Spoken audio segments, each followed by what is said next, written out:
She'll be fine. It's fine. She'll be all right.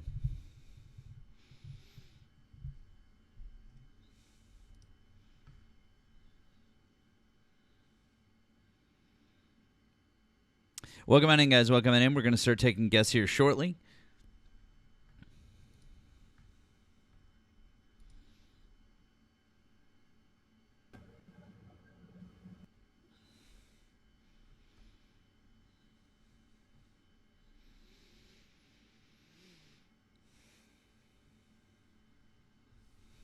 Be right back, guys. One sec.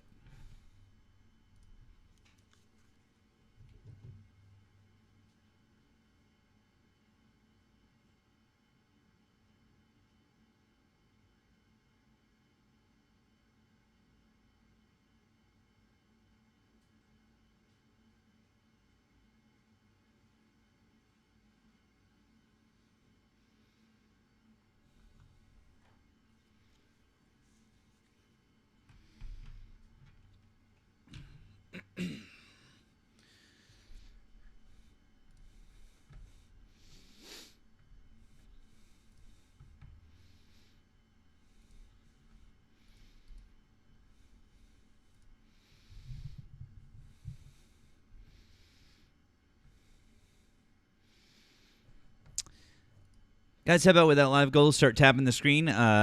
Looks like we got somebody already in the box. We'll get to you in just 1 second. Just get those likes up.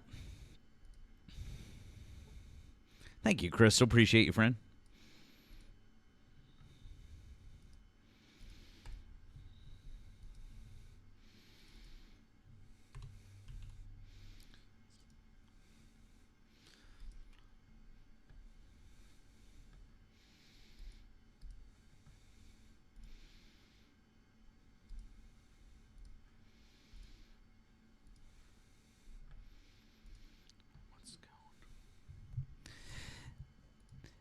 Hello, friends over on the tube. Yes, I heard about Ilhan Omar. Yes.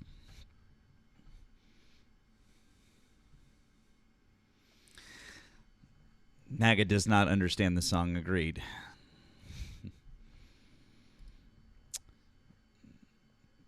All right, let's see. Welcome on in, guys. Welcome in. We're going to start talking to some guests. Let's see what we got here. Dunn. How are you? Hi, did you vote for Donald Trump? Yeah, I did. It's fun. You said MAGA don't understand the song. You a white man playing our music, and you saying MAGA doesn't understand the song. Cool. That's our music. That's black music. Cool story. Anyways, how old are you and what state did you vote in? Yeah, here's a cool story. 32, D.C. Cool. MAGA still doesn't understand that song. They wouldn't understand anything about that song. Why was that I'm song? MAGA. Awesome. Explain to me why that song was written. You're Lebanese. Yeah, explain to me Aren't why you that. Lebanese awesome. or something like that? Cool. Why was that song written? Why was Marvin that Gaye song wrote written? The song, Howard, Why was that song to make written? money and make music. Why was that song written? To make money and make music. Wrong. Why Stick was to that your song own written? Arab music. Oh, Stick to your Arab. well, number one, Lebanese Stick to people your aren't Lebanese people aren't Stick to your Arabs. Lebanese people You're aren't gonna Arabs. question me. Lebanese people aren't Question a black person. Lebanese people aren't Arabs. Stick to your own Lebanese people aren't Arabs. Stick Did to you your not? own Did you not know that Lebanese people aren't Arabs? falafel man. Oh, cool. Falafel man. So you're just a bigot? Stick to your own music. Oh, cool. So you're just a bigoted piece It's of not shit. your music. Sure, it is. Falafel boy. It's not your music either. Yeah, falafel boy. Wow. Cool. All right. So do you just want to say a bunch of bigoted shit? Anyways, You're gonna quiz me on black music. well, you don't know why the You're song. gonna quiz me on Yeah. black music. Because you don't know why the song was As a written. white man. As Cool. a Why white was the man. song written? Then As tell me. a white man. Awesome. Then as a white man. Yes. As a white man. Absolutely.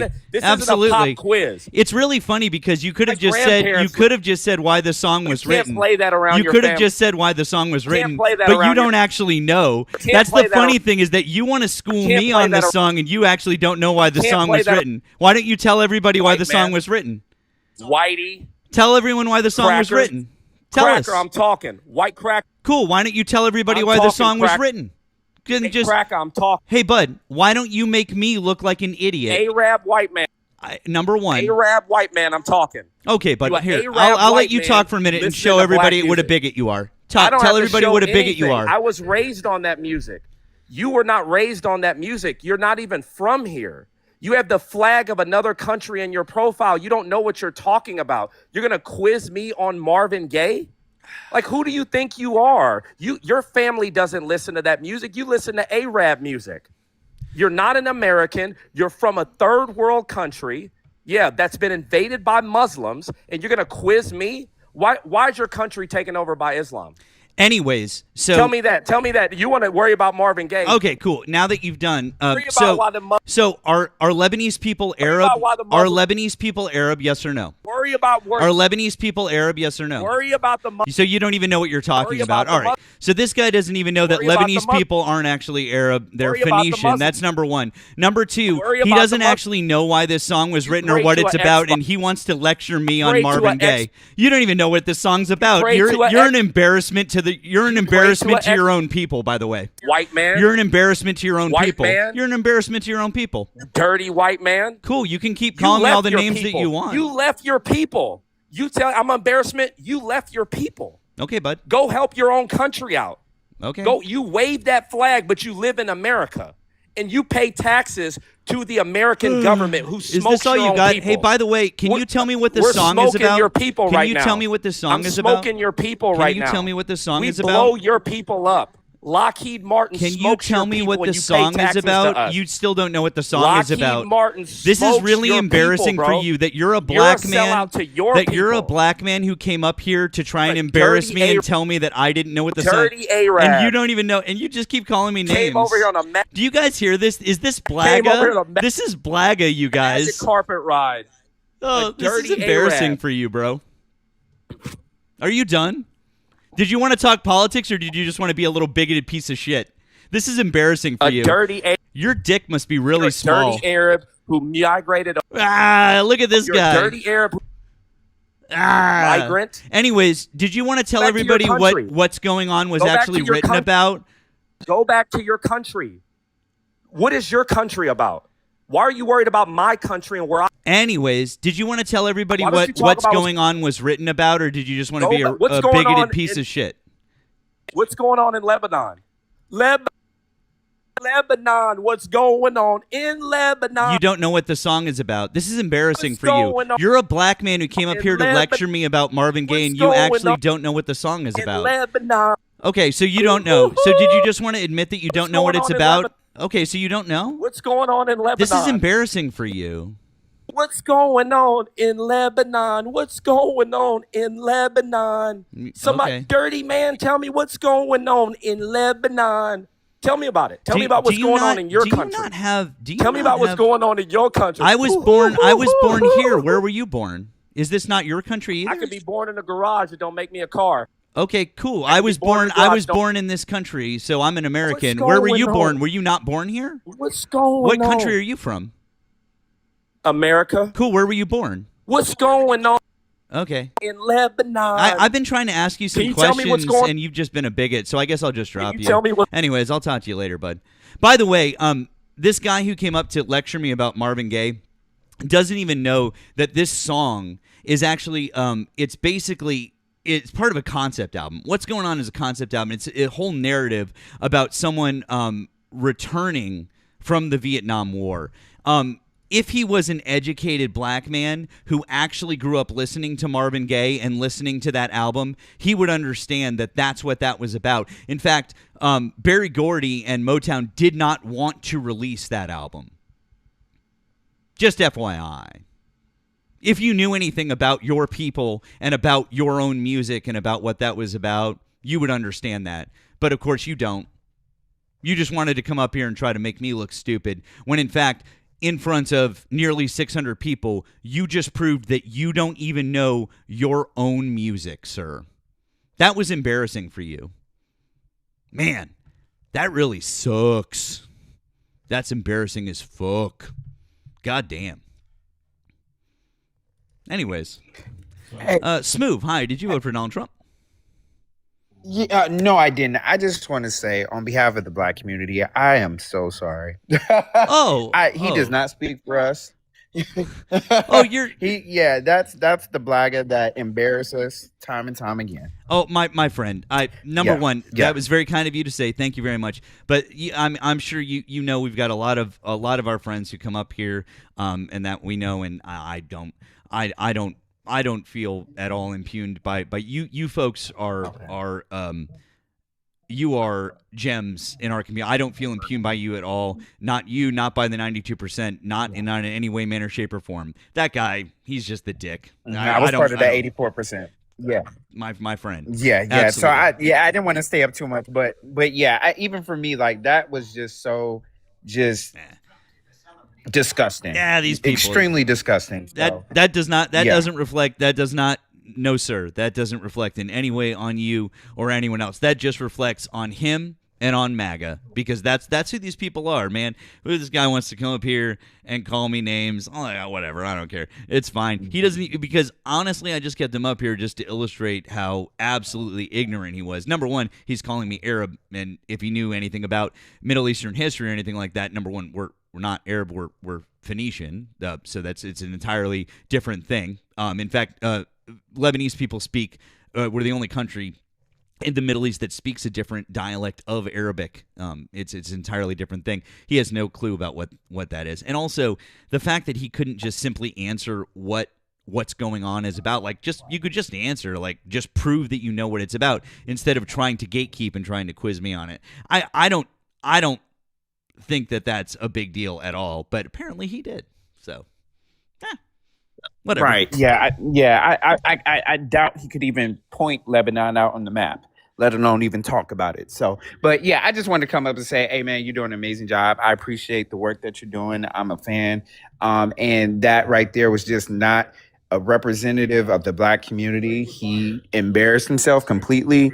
And I just hope that one day he sees the light, like sees something, knock some sense into him. I hope he doesn't have children. I hope his family, like, I mean, because seriously, dude, like that's crazy. I'm just imagining what his black mom would think about him coming up here and saying the things that he's saying. I know for a fact she would be all up in that. So once again, sorry about that. Thank you. Yeah. I'm not going to take too much of No, your time. I appreciate you. You're fine, Smooth. I appreciate you saying that. You're very kind. I hope you have a good rest of your night. Okay, friend. Take care. Okay, you too. All right, brother. W's for Smooth. I appreciate you coming up and saying it. Absolutely not necessary, but very kind of you to say, my friend. Thank you. All right, let's see what else we got here. People are not loading in. That's weird. Guys, if you voted for Donald Trump, hop in the box. Let's have a chat. GG. Hi, did you vote for Donald Trump? GG. Hello? GG, did you vote for Donald Trump? I'm gonna guess that was a no.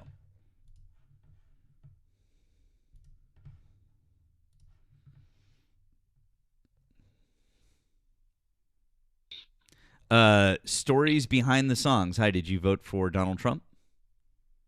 No, I didn't. Oh, okay. I did not vote for Donald Trump.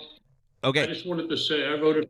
I was a former Republican. I left the party in 2016 when Trump was originally nominated, because I realized I was a conservative my entire life, and I realized that things were not going to go well back then. And so I left him. And I just can't understand why people can't see what is going on. If any Democrat would have done just a fraction of what this administration has been doing, I can't even repeat on here what they'd say about it. Okay? Yeah. Agreed, my friend. I agree with you. I'm very glad that we still have some we still have some reasonable Republicans, and I'm glad to hear that that you feel the way that you do. It's always good. It's always good to know that we still have some reasonable folks out there who can think that way. That's nice. I wrote a song about Renee Good. It's called "We Have Whistles." We have whistles. Would you like to hear it? Well, my friend, I right at the moment, I do want to try to. I'm trying to get some debates with Trump supporters at the moment. But here's what I would like to do. Is it on your page? Is it posted? Not really. It's released on the 30th of January. Okay, it's going to be all right. If that's the case, then what I would like to encourage everyone to do is I'd like to encourage everyone to follow, and I'm going to do the same. In fact, I just dropped you a follow right now. I want to encourage everyone to follow Stories Behind the Songs right now, and I want to check it out. And when you release it, at some point, when we get to the end of our evening, usually when I get more time to do chill stuff and to do friendly time stuff and whatnot, usually the first part is we just stick with debates, because otherwise it's been few and far between. Believe it or not, it's been hard to get folks to talk. But what I'd like to do is I'd like to encourage everyone to follow you and to check it out when you release it. And then when you do, I would like to play it here during one of our later sessions, if that's okay with you. That sounds good. Yeah, when I came on, I heard you talking about Marvin Gaye. I actually did a story about him, one of my stories behind the songs, exactly what you were talking about. So it's I can't remember where it is on the page, but it's down there. Yeah. That's fantastic. And by the way, I assume, just looking at your username, that as a musician myself, I would probably very much like your stuff. And so after this evening is done, I'm gonna go peruse your profile, because I bet there's probably a lot of videos on your page that I'm gonna like. So at this point, I'm gonna encourage all you fine folks to follow this gentleman right here, who seems to have a good head on his shoulders and probably has some cool videos. So I appreciate that, my friend. I am gonna try to get some debates on up, but I really do appreciate that, and I wanna check out that song once you release it. Okay, man. Okay. Hey, peace out, everybody, and stay strong. All right, you too, my friend. Hey, can we get W's in the chat? W's for stories over there. W's for stories. Thank you very much, man. Pleasure to meet you, by the way. Very nice to meet you. Thank you, my friend. That's really cool. Good shit. Patrick, hi. Did you vote for Donald Trump? I did this time around. Okay. I'm a registered independent, so I voted on both sides of the line. Okay. How old are you and what state did you vote in? I'm 56 and I live in Nevada.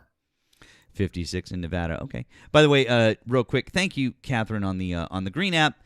Catherine said for the dick who called you Arab. Thank the Phoenicians. Thank you, Catherine. I appreciate you, friend. Thank you very much. So yeah, and Patrick, I'm a fellow Lebanese. I'm a fellow Lebanese myself, so I didn't appreciate his comments. They were ignorant, and I'm part of the Kori family. So yeah, I didn't like it. Just to throw it out there, those aren't our people. But Patrick, I hate to break this to you. I do this 5 days a week. Those, in fact, are your people.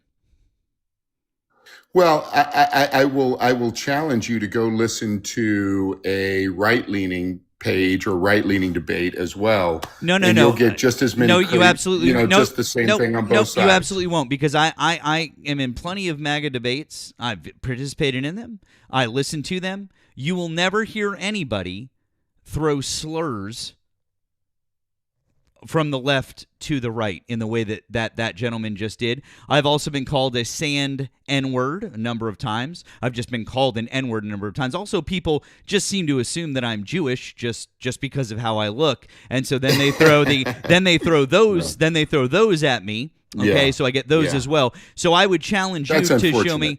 Sure it is, but I mean, I don't care, because I love our Jewish friends, and I could care less. But I would challenge you, my friend, to show me where left-leaning folks are throwing slurs out at right-leaning people. Well, I guess we'll see in this debate, won't we? No, not in this debate. I'm saying in general because I hear it every single night of the week, all the time. And I see it with our other creator friends, and I never see it from the left to the right. They might say some not nice things, maybe, but they don't slur like that. They don't do things like that.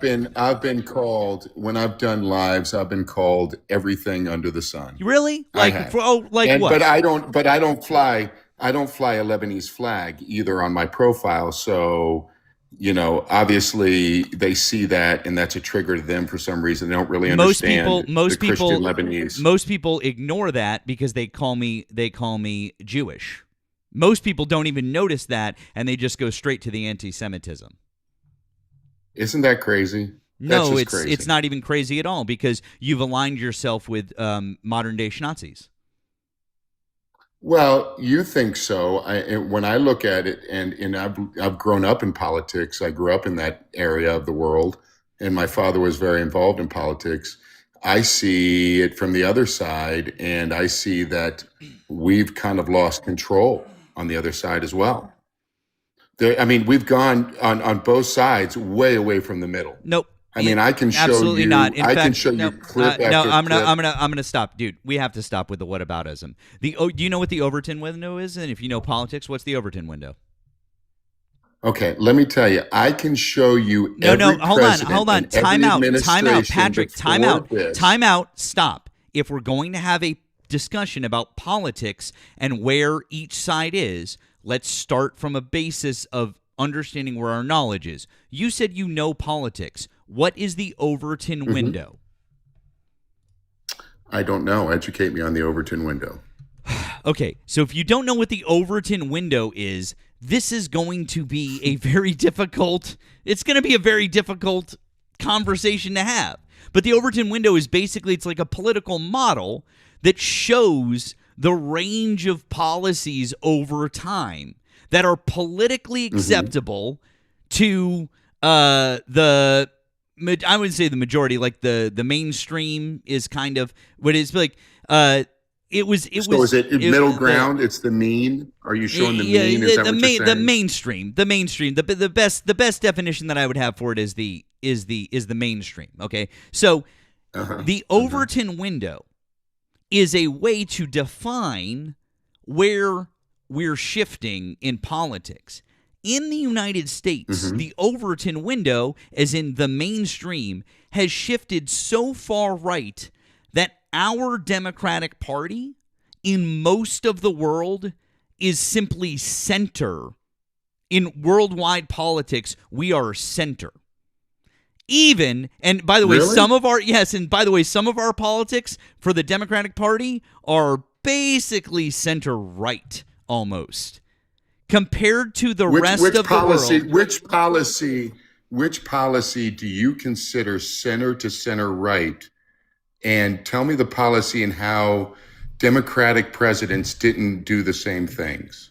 So tell me what's so right that it's never happened before in Democratic politics. I don't understand why you're trying to get me to prove that Democrats are somehow the problem. I'm trying to explain to you that Republicans have pulled this country so far to the right. What we're talking about here is how Republicans have pulled America to the far right. Well, I know that's what you want to talk about. No, it's not what I want to talk about. I'm literally explaining to you how. My point is. My point is that the left is radicalized.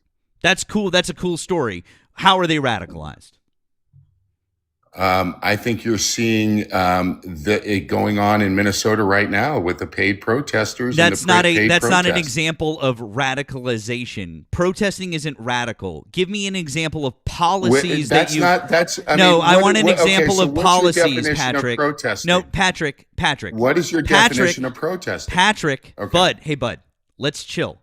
I want a definition of policies that are radical. Protesting isn't radical. Okay. So if you want to break down the protest and see which part I'm not of it's radical, talking about protesting because if you want to talk about, hey Bud, time out. I'm about to You're tell not you. engaging with what I'm asking you. I'm not talking about I am. protesting. I want you to tell me what policies the Democrats have enacted that are radical. Not allowing to go into the jail system and take whatever you want to call them, whether you want to call them illegal immigrants or whether you want to call them, visitors or whatever you want to call them, not allowing ICE to go in and take them strictly from jails in Minneapolis is a radical policy. Wait a second. What? What are you talking about? What are you talking about? Do you understand what's happening? Do you understand that immigration enforcement has been happening for the last 20, 30 years through every administration? No, Do you sir. understand the Actually, difference of what's happening now immigration versus- immigration enforcement has been going on in this country for the last roughly 200 years, and ICE has Correct. ICE has been doing it on some level for the last 20 or so years because they were created in 2003. So Wasn't the there a only thing, Democratic so the president only thing, in so the office only in the thing, last 20 so the years? only thing that has changed now is that Donald Trump has decided to change the way that ICE operates. Joe Biden deported more people in his 4 years as president than Donald Trump did in his 4 years as president, sir. Now, did he deport them at the border or did he deport the people that were sitting and waiting for court dates or deferred court dates or skipped court dates? Because you're talking about two different immigration levels, pushing them back from the border and counting those people versus getting them out of the country and out of the system are two different things. Cool, cool story. They're all deported. Wait, do you understand what you're talking about? Yes, I do. I don't and think by you really understand Patrick, what you're talking about. Patrick. Yes, not Because only that's a different number. Patrick. If you ask me a question, I'm going to answer it. You have to stop talking. Okay. Good Okay. job. Thank you.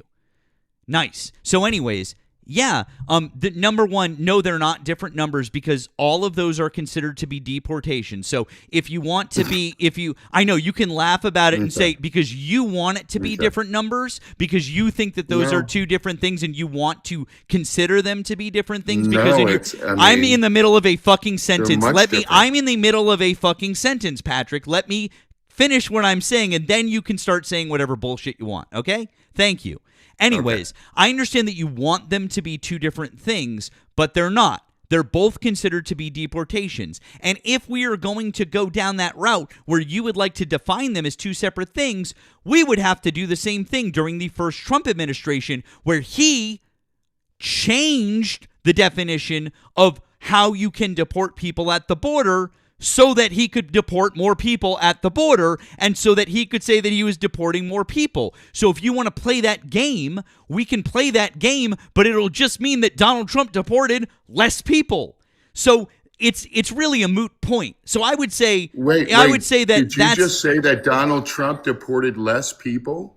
In Donald Trump's, why is everybody up in arms? Then Patrick, I'll explain it to you. Why is everybody I'll throwing explain a it. fit about this? Great, If you asked a question. Now I'll explain it to you. Okay. You keep asking questions, and it's like you think that they're rhetorical questions, and they're not. I have answers for you. They are. No, they're not. They are rhetorical. No, they're not Go ahead. rhetorical. Here's the answer why. Because Donald Trump has decided that ICE is his own personal fucking Gestapo. Do you know that the Holocaust Museum has asked the left to stop using that language? No, they haven't. Yes, they have. Cool, show it to me. They said tone it down. Cool. No, I want you to show me. I want you to give me a source. I want you to give me the source. Wait a minute. Source it. The Show me. Holocaust Museum. Awesome. Is the Show me. source. Show me. The Holocaust Museum. Great. Show me. The Holocaust Pull it Museum. up. Great. Show me. Pull Look it up. No, I don't have to look it up. Have one of your minions. Bud, I'm not going to ask you again. Stop talking over me. When I ask you for a source, you pull it up. You have fucking 4,000 followers or whatever it is. You understand how this works.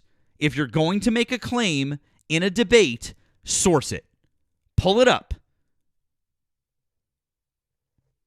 Okay? So go pull it up and then give me the article that proves that. All you have to do is prove it. I want to see where they said Stop calling ICE the Gestapo. I would love to see that. Okay? So, please, what's the source? The Holocaust Museum. Okay, just saying the Holocaust Museum doesn't mean shit. Did they release a statement? Yes. Where is it? Look it up. It's very easily Just findable. saying look it online. up doesn't mean There's shit. a You thing give me called the the link. Google. Give me the link. There's a thing called Awesome. If there's a thing called the Google, you have it too. Look it up and tell me where to find it. I am not your bitch boy doing your homework for you. If you make a claim, source it. Show it to me. Go find it and show it to me. Thank you. It's really not that hard. Holy shit.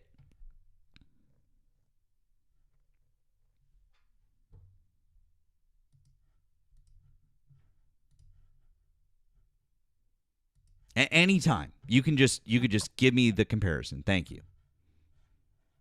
I think that the Jewish listeners who you keep I'm calling waiting people for Nazis and your Gestapo. okay. So again, all that I'm hearing is that you don't have a source for your information. So what you're going to have to do is you're going to have to say you don't have a source for it, so you're going to have to retract your statement.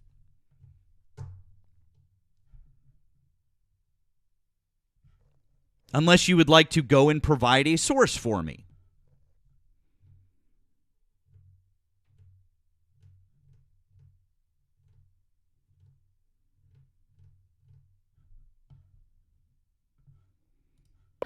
Dude, you keep muting me and then acting like it's a pregnant pause. So stop. Stop acting like do you you're not in know a how to real unmute debate. yourself? I'm not the one muting myself. Yeah, because you won't. So if because I you don't won't. mute Yes, because you myself- won't give a source to what I've asked. So either give me a Dude, source, you're or sitting. either give me a source or retract You're it. sitting in front of a computer, And you're aren't you? sitting on a phone, right? Oh my!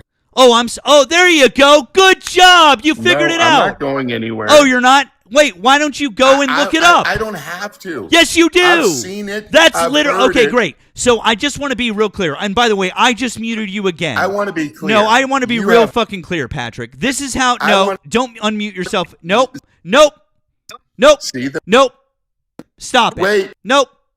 Nope. I do. Nope. I'm going to let you I talk. do- I'm going to let you talk, but I need to I make do- something entirely clear. Yeah, I'm going to let you talk, but I'm going to make something entirely fucking clear right Yeah. now. Stop talking. Don't unmute yourself again. Ya Allah. Stop. Yep. Ya Allah. Ya Allah.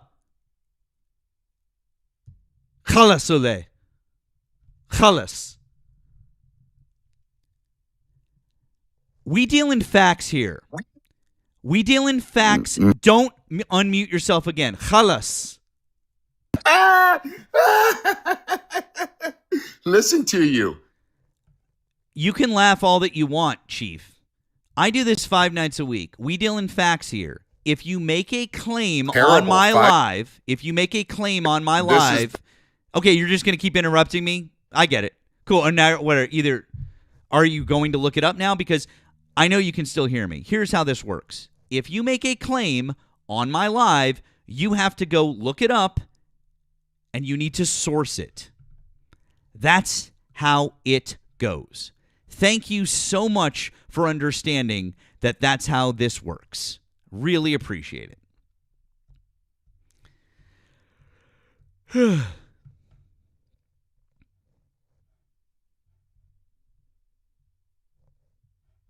By the way, guys, appreciate you being here. Keep liking that screen. Help out with this live goal. You can offer support via links in the bio or right here on the TikToks. If you're over on the tube, you can do so via live chats or links in the bio there. There you go. Appreciate you. Politico.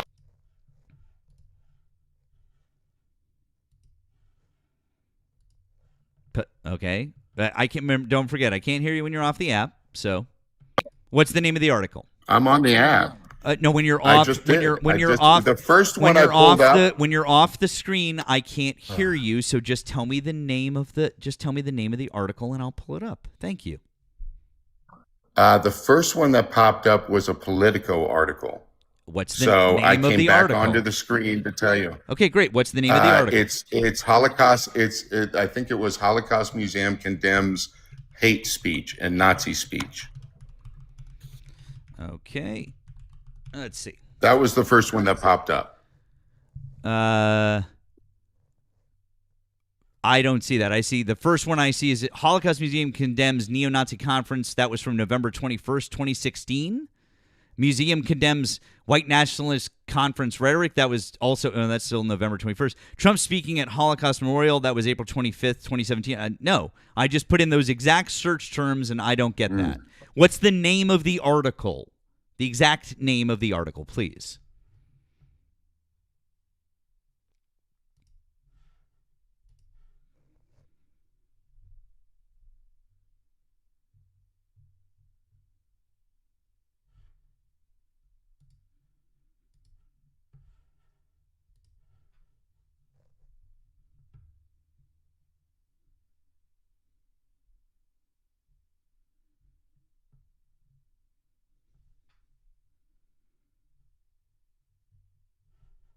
Holocaust Museum condemned Walls for comparing Anne Frank. That was the next one that popped Yeah, up. absolutely. I heard about that. How is that what you said in any way, manner, shape, or form? It's not. I'm saying that the Holocaust Museum has asked for the rhetoric No, to be you toned said down. wrong. What you said was the Holocaust Museum said that we should stop calling ICE the Gestapo, which they did not do. They simply said, and by the way, They stopped saying these things like I already pulled up their exact statement, which was Anne Frank was targeted and murdered solely because she was Jewish. Leaders making false equivalencies to her experience for political purposes isn't acceptable. That's all that they said. They didn't say, don't call ICE the Gestapo. ICE isn't the Gestapo. Don't call them that. That's a false equivalency. They didn't say that. You don't think that they're uncomfortable with that? You don't think that's taking it all the way to the line? I am not here to speculate. I'm here to deal in facts, which is why I asked you, which is why I specifically asked you to source this, because I knew that what you were saying, because I knew that what you were saying wasn't what you said. And then you were talked to about that, and then you're like, hey, I'm not here to speculate. I'm just here to, run deal that in gray facts. area. Yep, I'm here to deal man. specifically in facts, and exactly what I said was correct, If and exactly what you said the wasn't. Holocaust Museum has a problem, Dude, for them to I'm even so go that sorry. I'm far. so sorry that this has happened to you, but now you have to admit that they absolutely unequivocally did not say to stop calling ICE the Gestapo, did they? Okay, I will be the bigger person here. No, you'll be the correct And as person a because it's a fellow Lebanese, fact. It's a fact. I will. No, I it's will. a fact. They were talking It's a about fact. Anne Frank. It's a but fact. I think you can assume. It's a fact. I think no, you can all right. assume What happens when you assume, that they Patrick? are What happens very when you assume, uncomfortable. Patrick? What happens when you assume things? You make an ass out of you and me, which is why we don't assume things. We deal in facts. I think that if you continue down with that rhetoric, it's going to go nowhere. And by the way, I just want to point out And to you're you. not going to stop the and by the way, deportations. I just want to point out to you, I personally prefer slave catchers, but most people don't understand who slave catchers were and exactly how they operated. Gestapo is a lot easier of a comparison to make because everybody knows who the Gestapo were. So you think ICE is selling these people back to the countries? That's what you're comparing See, them to? this is, guys, for all 800-ish people, Wait a this minute, is why wait a I minute. don't know. You I'm just not, called them Patrick, I'm slave not, Patrick, I'm catchers. not talking to you. This is exactly why I Okay. don't use slave catchers, is because people don't understand the way that they operated and how they did things.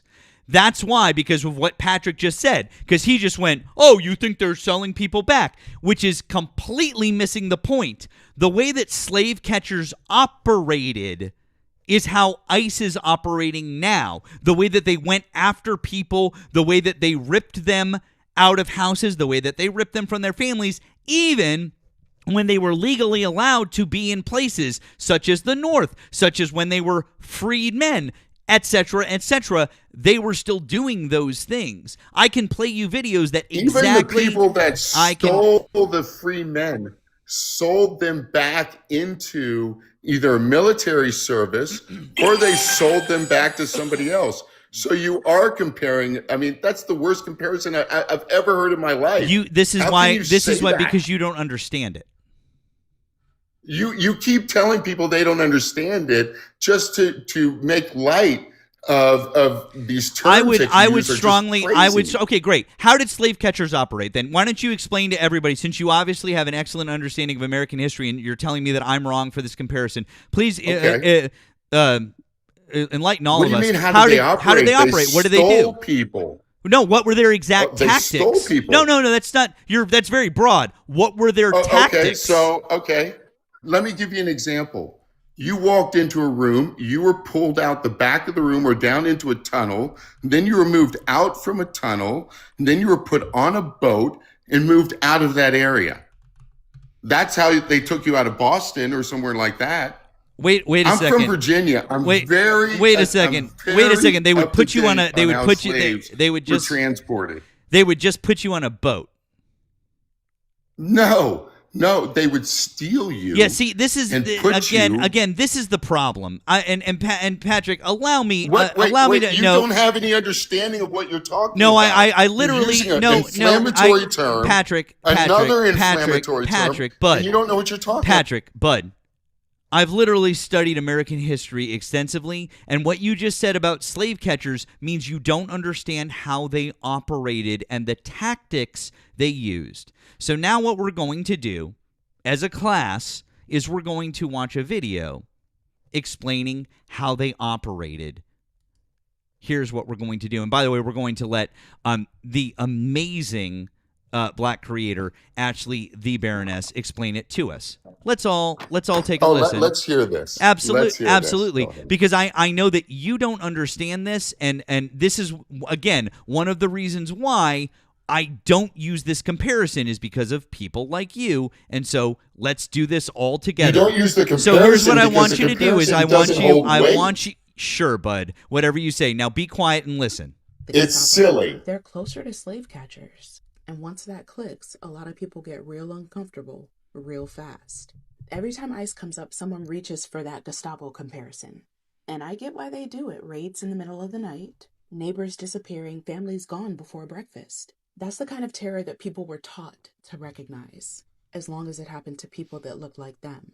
But that comparison is doing a whole lot of emotional work that it just doesn't deserve. Because structurally, historically, ICE does not move like the Gestapo. They move like slave patrols. And the reason nobody wants to say that out loud is because slave patrols aren't foreign. They're not exotic. They're not evil elsewhere. They're American, homegrown. Slave patrols were legal, state-funded, community-supported. Their job was simple. Correct. Stop people, demand proof, and decide on site who belonged and who didn't. No crime required, no trial, no explanation. Just papers, accent, skin, and presence. That's it. That's the blueprint. They weren't hunting ideology. They weren't fighting enemies of the state. They were enforcing status. Who's allowed to move? Who's allowed to stay? Who can be taken and who can be returned?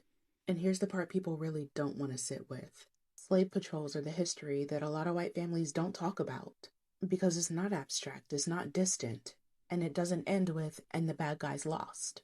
It sounds like something someone's great-great-grandfather may have done on a Tuesday afternoon. So people grab the Gestapo instead, because the Gestapo says that could never be us. Slave patrols say this is exactly us.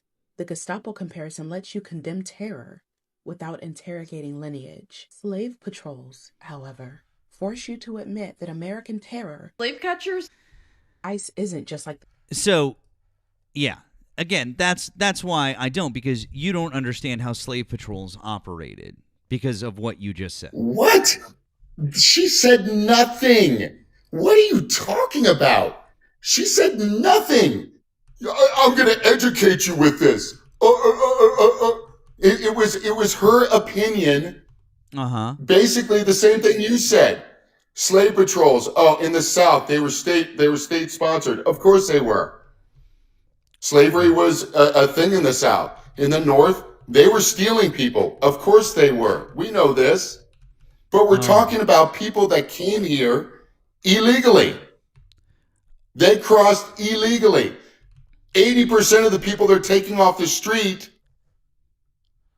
have committed crimes here illegally. Do you know they're deporting people in Mexico left and right? Oh, cool. Doing the same thing in Mexico as we're awesome. doing here. Awesome. Is Mexico part of the United States?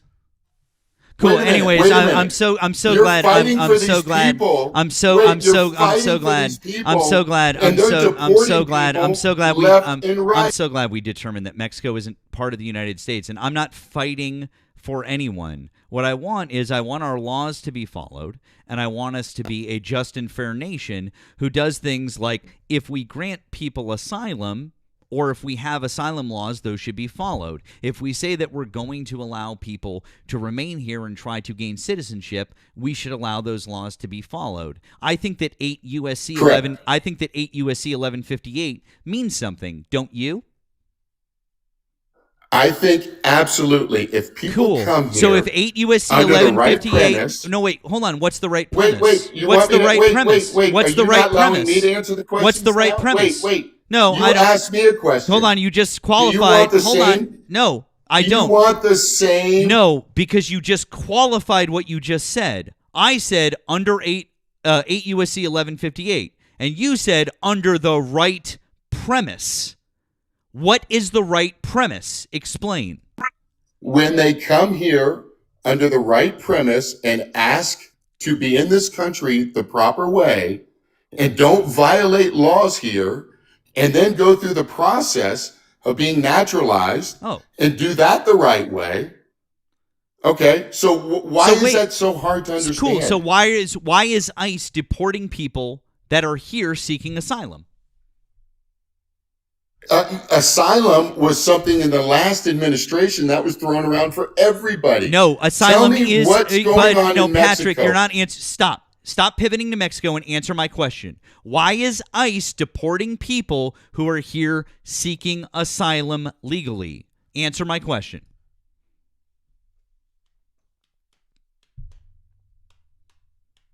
Anytime, please. Turn your mic back on and answer my question, and don't pivot to Mexico. I'm going to answer your question. If they are here illegally or they have committed a crime, they do not have the right to stay. That's fantastic. You didn't answer my question. ICE is did. ICE is currently deporting people who are legally seeking asylum in the United States. Why? Did they say that the asylum, or did they say that they're not getting the asylum? You know, everybody that seeks asylum doesn't automatically get it. You Yeah, do of that, course. don't you? Of course they don't automatically get it. They have to wait to be adjudicated and have a hearing, and they have to have their case heard. Of course. And but how until long that are they sitting and for it- that adjudication process? Man, it takes years sometimes. Do you know why? Do you Oh, know I know why? why it takes Cool. Why years, does it because take the courts years? are backed up. Why does it take? Yes, because they're why? backed up. Because And why? I also No, know that they Patrick. skip the Specifically, hearing. why? Specifically, why does it take years? Specifically, answer that question. Why does it take so long? Because the system is backed up. No. The system's I backed understand up. the system is. Why is the system backed up? Because you've overloaded the system and you don't have enough judges. Or There you go. There's don't not have enough. in There's there. not enough judges. Do you know what would have Correct. given us exactly, Correct. bud? Correct. And do you know what would have given us enough judges to help expedite the system and to move it from Don't years bring to up that months? stupid bipartisan Oh, bill the- that was all politics. Oh, really? Come The on, Langford man. bill? Come on. Oh, I'm sorry. Who wrote that Come bill? on. Was it the It second was most? all politics. How is it all politics? Explain. That was all. That Great, I'm explain. No. I'm saying it was all politics from Trump. Exactly. We know that. So wait, hold We know on. So that. time out. So you just explained exactly how we could have Had started. anybody- Hey, bud, but in the stop, 4 years stop, of the stop, administration- stop, stop. You just explained how we could have fixed the problem. The Republicans and the Democrats were both on board with it, and Donald Trump made sure to stop fixing the problem. Why did you vote for someone who didn't want to fix the problem? Oh, he's got it fixed. No, Have he you seen the doesn't. immigration numbers? No, he doesn't. You Yeah. fucking The idiot. spigot is stopped. Cool. I want you The to answer. spigot is Awesome. stopped. Patrick, answer me a question. fixed. Awesome. Okay, great. Answer me a question, Patrick. Okay, Our answer me executive. a question. All right, answer Why me a didn't question. the No, admin- shut the fuck up, you fucking idiot. Why didn't No, answer me a question, Patrick. Why- Nope, answer me a question, Patrick. Why- Are executive orders permanent law? answering? Are executive orders permanent law, Patrick? They Are can be. executive orders permanent law? They can be. No, I they just can't answered it. be They can unless they get passed They can into be. law. So Donald Wow, Trump's you're undermining so the- Donald the- Trump's executive orders can literally be You don't wiped understand away. the power of the president. Shut the fuck up. Donald Trump's executive orders can literally be wiped away with the swipe of a pen in 2029, January 21st, 2029. Do you know what would You need to actually win. be permanent fixes? Permanent fixes would be passing a law that gave us 1,500 new immigration judges, that gave us additional Then what- border funding, that actually helped us move forward and fix immigration as a whole, that actually gave us mechanisms to legitimately shut down the border if we had too many asylum seekers coming to the border. But Donald Trump killed that bill. Now we have no bill in place, and so the only thing that can happen is Donald Trump can try to rule by fiat until the Supreme Court slaps him down and he has to abide by their ruling, or Congress gets their act together and passes some sort of legislation that might be veto-proof that also might slap him down, or maybe they impeach him or they 25th Amendment him, in which case everything that you just said goes out the window. So what you just said is no, You gotta he win didn't an fix the election, dude. problem. You got to win an election. All of this stuff, and you stand. You are not addressing the actual problem. Holy shit, Patrick. You're just spouting bullshit. You haven't won anything. Actually, Patrick, You're spouting your opinion. Patrick, in the last year, Democrats have And won putting people in the on- last year, Democrats have won 41 of 45 special elections nationally in this country. The Democrats are cruising to a fucking demolishing blue wave this midterm season. So spare me. But that's not the question. The question isn't you need to win something. The question is the Democrats had bipartisan legislation that they didn't even write. The second most conservative senator, a Republican, James Lankford, by voting record, the second most conservative member of the Senate, wrote that bill. People like Mitch McConnell and Lindsey Graham said it was the best immigration reform we had seen in 60 years. The only reason it didn't pass was because of Donald Trump. He doesn't actually want to fix a problem. If he wanted to fix a problem in his first 4 years, he would have put up any sort of legislation to fix immigration. He had the House and the Senate for his first 2 years. He didn't put up a single fucking bill. Not one. And now, what bill has he put up to fix immigration? None. I can tell you that the Biden administration and the Democrats put up 7 in 4 years. So now that we know that information, what are the Republicans actually doing to fix the problem long term, other than writing some fucking executive orders that can all get swept away at a moment's notice? You know, that's the greatest thing about our country is that when you You're hold not that answering the office and question. when you- Answer the No, question. I'm about to answer your question. No, you're not. I don't want fucking grandstanding. Answer the fucking question. What are they actually doing to fix the problem long term? I don't need a fucking You're not gonna soliloquy. get the- I don't need a fucking soliloquy about America's so great because it blah, blah, blah. Fuck off. Answer the fucking question. Answer the fucking Hey, question. look, you little prick. No, fuck you. You can't answer a fucking question. You're so fucking low intelligence Fuck that you you. don't know what the fuck you're talking You're about. so stupid. Oh yeah, I'm You're so so stupid. dumb. I literally been giving you nothing but fucking facts, and you can't answer fucking shit. Why don't you tell me what the Trump administration is actually We're gonna doing to fix immigration? All you have is your fucking feelings. Oh, you know what's great about this country? What feelings are you talking about? You know what's great about this we don't country? have to fix it. You know, They don't there you have go. to There it fix is. it We don't right have now. to fix the problem. They don't That's have the to Republic. fix There it. it is. That's the Republican No, they viewpoint. don't have to. Why?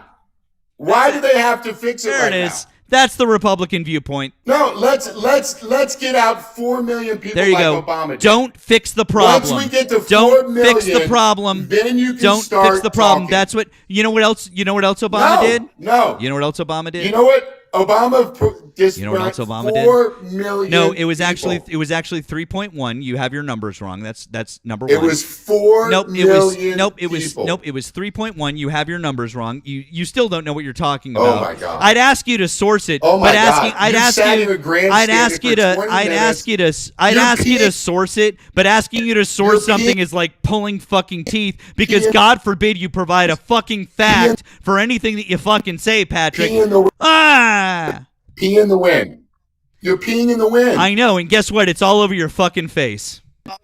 No, you pee in the wind. Yes, it's all over your fucking face. You're downstream and it's all over your fucking face, Patrick. And I'll tell you what, Yeah. the thing that is happening here is you've completely illustrated my point, In which the is way- that Republicans don't actually In the- want to govern. They don't actually want to fucking lead. The only thing that they want to do is fucking kick out brown people. They don't want to actually deal with immigration. They don't want to figure out a way to fix what's going on in this country. They don't want to figure out a way to stem the tide. They don't want to do the things that Kamala Harris did while she was vice president. They just want to be fucking Donald Trump, and they want to go down to Venezuela and fuck up their economy and send hundreds of thousands of Venezuelans here. How many Venezuela? Venezuelans? Oh my God. How many Venezuelans did Donald Trump grant Tard. temporary protected status to on Tard. his You're last day? tard.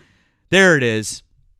And he had to slur because that's what kind of guy he is. By the way, since you're Lebanese, I want you to know that I especially fucking hate you, Patrick. I have a special place of hatred for you. I put you right up with Janine Pirro. She's a fucking cunt, and I feel like you are also a fucking cunt. Get wrecked.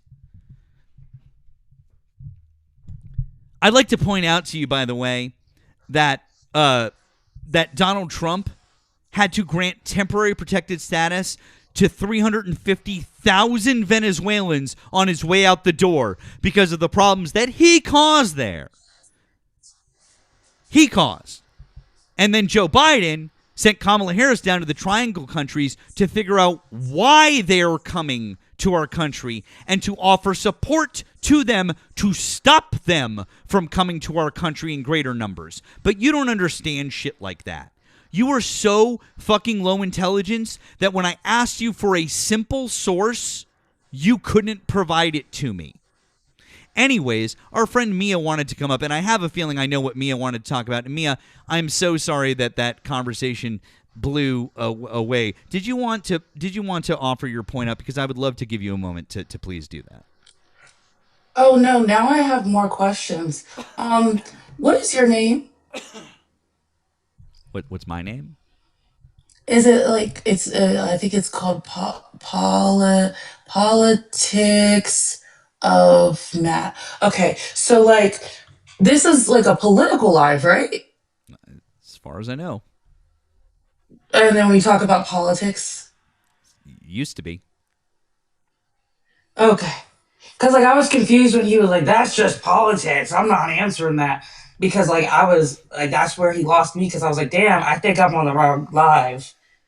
Because I thought this was about politics, I thought so too.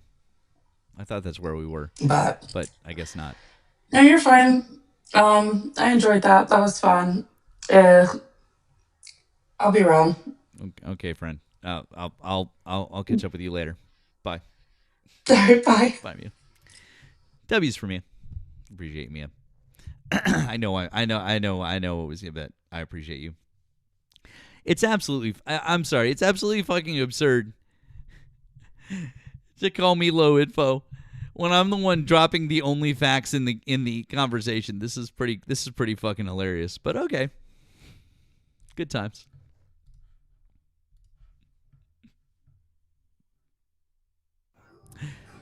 Bruce, hi. Did you vote for Donald Trump? I did. Cool. How old are you and what state did you vote in? We talked before. 43, Oklahoma. Okay. Cool. Did you want to discuss one of the subjects above or something else that Donald Trump is doing right now? I want to talk about immigration. Okay. What would you like to talk about?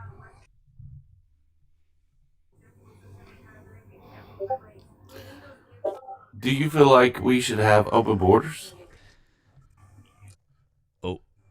Open borders? What are open borders? Wow, I hate to have to explain that, but yeah, open borders is allowing people to come in regardless of their status or social security number and not having to check in. I mean, I don't understand more when do you you say want? like I don't. You like people like you use this term like open borders. Should we have open borders? Like we don't have an open border. We never have had an open border. That's not a thing.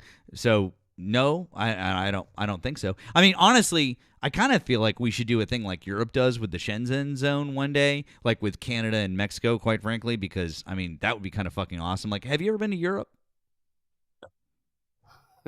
No, haven't been to Europe. But You've never been to Europe? no, I mean, Dude, because like in Europe, you can just drive. Like it's fucking awesome. You can drive from like Spain to France to Italy and different and you don't have to show your passport. You can just like drive into these other countries. It's kind of awesome. Like I was vacationing in Spain with my girlfriend, and then it was Bastille Day, which is French Independence Day. It's July 14th, and we drove the 30 minutes up from San Sebastian in Spain, and we just drove up into Biarritz, France. It was awesome. And we didn't have to stop at a border. We didn't have to wait in a line. We didn't have to like get our passports checked or anything like that because it's in the Shenzhen zone because it's all part of the EU. It's kind of awesome. It's almost like driving like from state to state. But they're different countries because, they're not like fucking crazy people. So if you're talking about like open borders like that, like I don't know, I mean, like whatever. what do you mean crazy people? Like, what do you mean crazy people?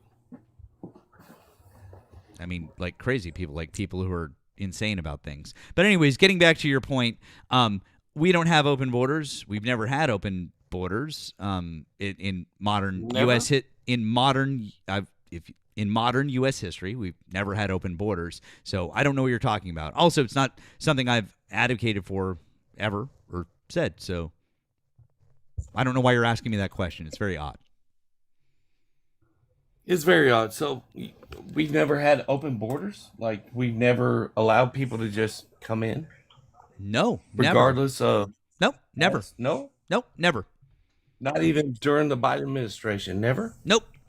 Sure, unless you, of course, you'd like to prove it to me.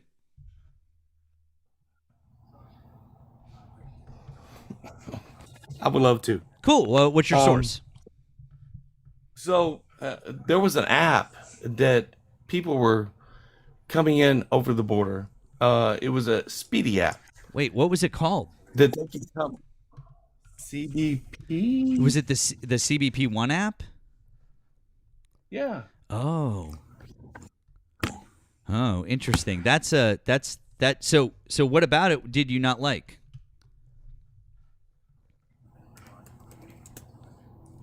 What are you doing? Or hello? Yeah, I'm here. Oh, okay, cool. So, what about the CBP One app did you not like? Well, I mean, this is an app to speed up the process, and I love that. But I mean, we got to do it legally. Well, wait a second. What do you mean? But I thought you just said that you had a problem with the app. I do have a problem with the app. Okay, cool. So you think that Joe Biden? So you think that Joe? you So want me to hold on. explain Time the out. problem? Time out, Bruce. Time out. So I just want to be Go clear. ahead. You think that Joe Biden was wrong for creating that app and allowing people to use it? Yes. Fantastic. I'm so glad that you said that because it was actually created under the Trump administration and it was begun use in October of 2020. It was not. Yes, it was. No, you can't say that it was actually created under the Trump administration. It was. And they started using it in crazy. October of 2020 during Donald Trump's administration, 4 months before he left office. Show me the source. Bring it up. Bring it up and show me the source, please. Okay. Oh my God. This is fantastic. Anyways, here we go. All right. And by the way, Bruce, this is by the way, this is one of my like best cell phones that we've had in quite some time. I can't wait to clip this one. In October 2020, U.S. Customs and Border Patrol launched a mobile device app called CBP One to provide travelers with access to certain CBP functions prior to their arrival in the United States. CBP One. Damn. 25. Damn, US dude. Customs and Border Damn, Protection. dude. So, anyways, did you want to retract what you said about the CBP One app now that you know that it was the Trump administration that created it? Absolutely not. No. Okay, so you blame Donald Trump then for those Look. problems. So you blame Donald Trump for those problems then. I'm gonna go ahead and share my camera. So you blame Donald Because Trump I for don't those want- problems, huh? So you blame Donald Trump for those problems now that you know that it was the Trump administration? Can you hear me or no? Can you hear me or no? I can hear you right now. I just asked a question and you haven't answered it. I'm trying to share my camera right now. I'm trying to actually show you because Show you me get what? to show whatever you want. You get to talk about. But if you want to give me a Bruh, source, I'll put it up on screen. Tell me what it is you want to show. I'll happily put it up. Tell me what it is. I'll put it up. Real easy. Wikipedia. Okay. Wikipedia what? It's not rocket science. Wikipedia. What do you want me to look up on Wikipedia? The CBP One app? Is that what you want me to pull up? Wikipedia, CBP. Okay, here's the CBP One app. Originally launched in October 2020. Anything Wow, that's else? Crazy. You know. Wow. So anyways, your own sources proved you wrong. Anything else, bud? Do you want to now admit that you're 100% wrong on this and you either need to back off your claim on the CBP One app or just simply blame Donald Trump for it?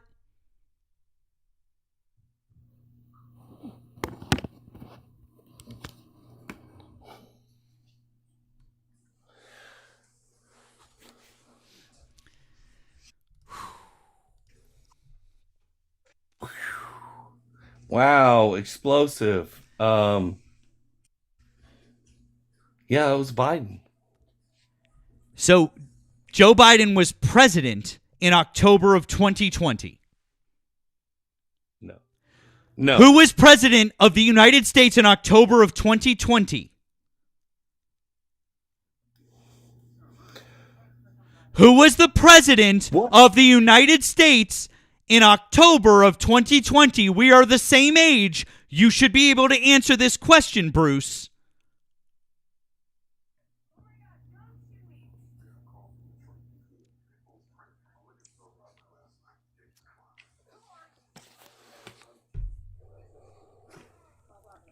Who was the president in the year 2020, specifically the month of October of 2020? Who was the president of the United States? Who was running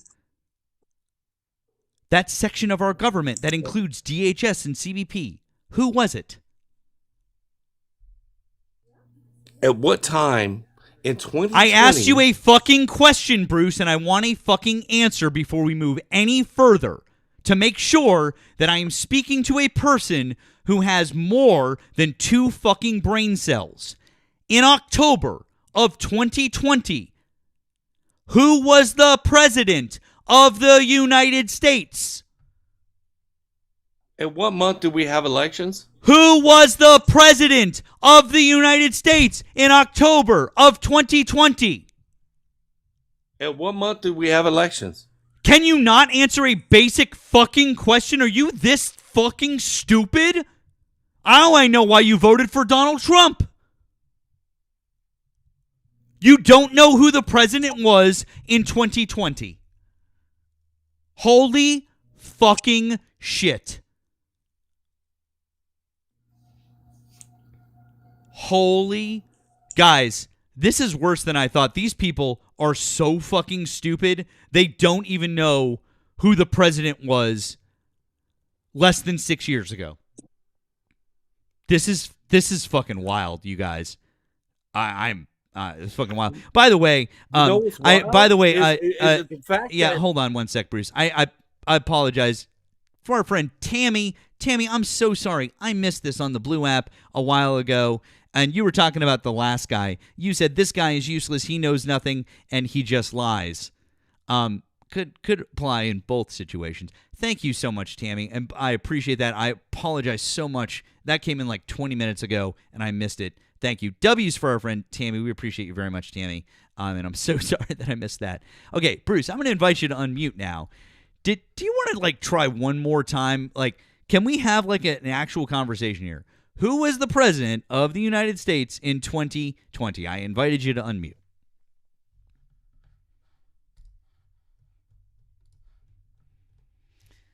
Oh, God. I invited you to unmute.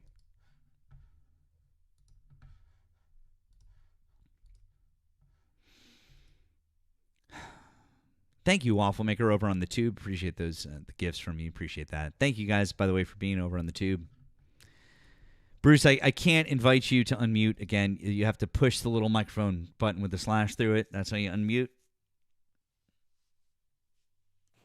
There you go. Fantastic. Oh my God. Now, dude. who was the president of the United States in 2020? Can you please just answer the question? So you invited me to unmute. Can you please just answer the fucking question? God damn it, dude. So that we can move on with this conversation. Who was the fucking president in 2020? The entire fucking year. Who was it? Your mama. Cool. Awesome. Guys, this is MAGA. These are Trump supporters. This is how fucking stupid they are. Here we are. So let me ask you something. No. Let me ask you no. something. Do you nope. feel like the nope. border? Nope. I'm not answering. Nope. I need to ask you a question. I don't fucking care. You won't even answer a simple question, which is, who was the president of the United States in 2020? Because you can't admit that you fucked up and the Trump administration developed the CBP-1 app, not the Biden administration. So no, I'm not answering a single fucking question that you have because you are a disingenuous asshole. And by the way, guys, perfect time to point out the fact that I'm in Massachusetts and this gentleman is in Oklahoma. And, the state of Massachusetts and the state of Oklahoma are unique. They're unique for a really interesting reason. And the reason that they're unique is You just every turned off single my microphone, I dude. did turn off your microphone because I said no, I You won't did turn answer off my microphone. You can't control the conversation when I turned off my microphone and keeping me out of the conversation. Oh no! Let me talk Are for a you? second. No, You I can't won't let you control talk. that. Hey, Give bud. me one No, second. hey, bud, Bruce. Sir, no, thank please, you. No, please, no, sir, no. please, Hey, please, Bruce. sir, I'll let you sir, talk if please, you answer sir, who was sir, president in no. 2020. I'll let you talk if you can answer that question. Who was president in 2020? I'm gonna answer one question. Nope. I'll let you talk if you can answer who was president in 2020. Otherwise, no. Let me ask you something. Do Nope. you feel like No, I said no. Anyways, this illustrates an excellent point here. Now, every single county in the state of Oklahoma, every single one voted for Donald Trump. It's the only state in the entire fucking country where every county voted for Donald Trump.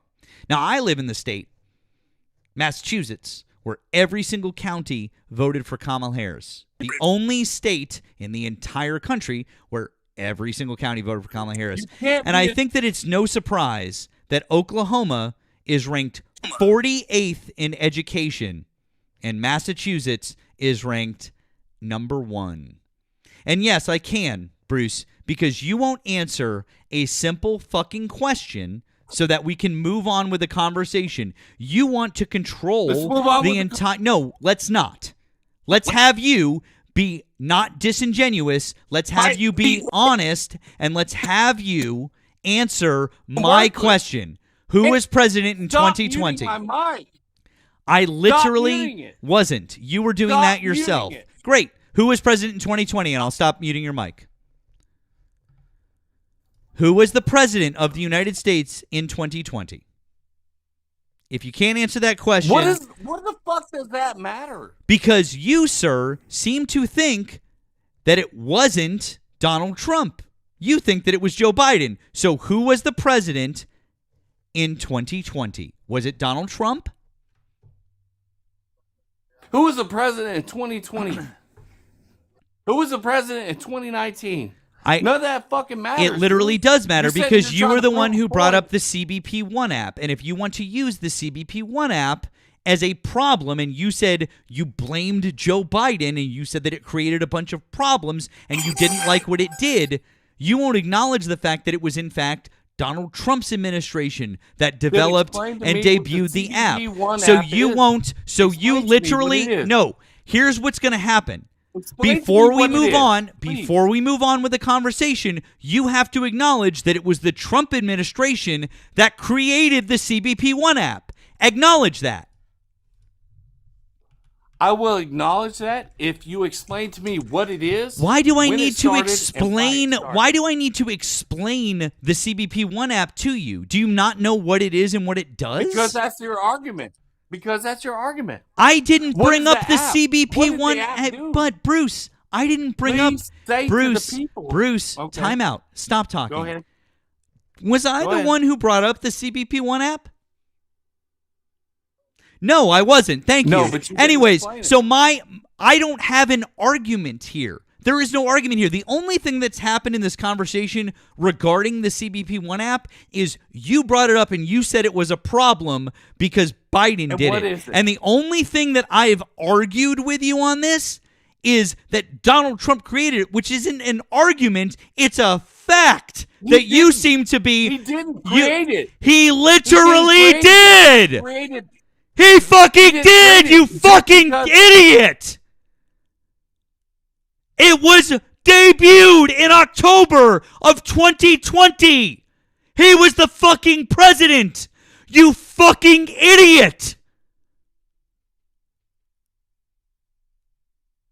Joe Biden didn't take office until January 20th, 2021.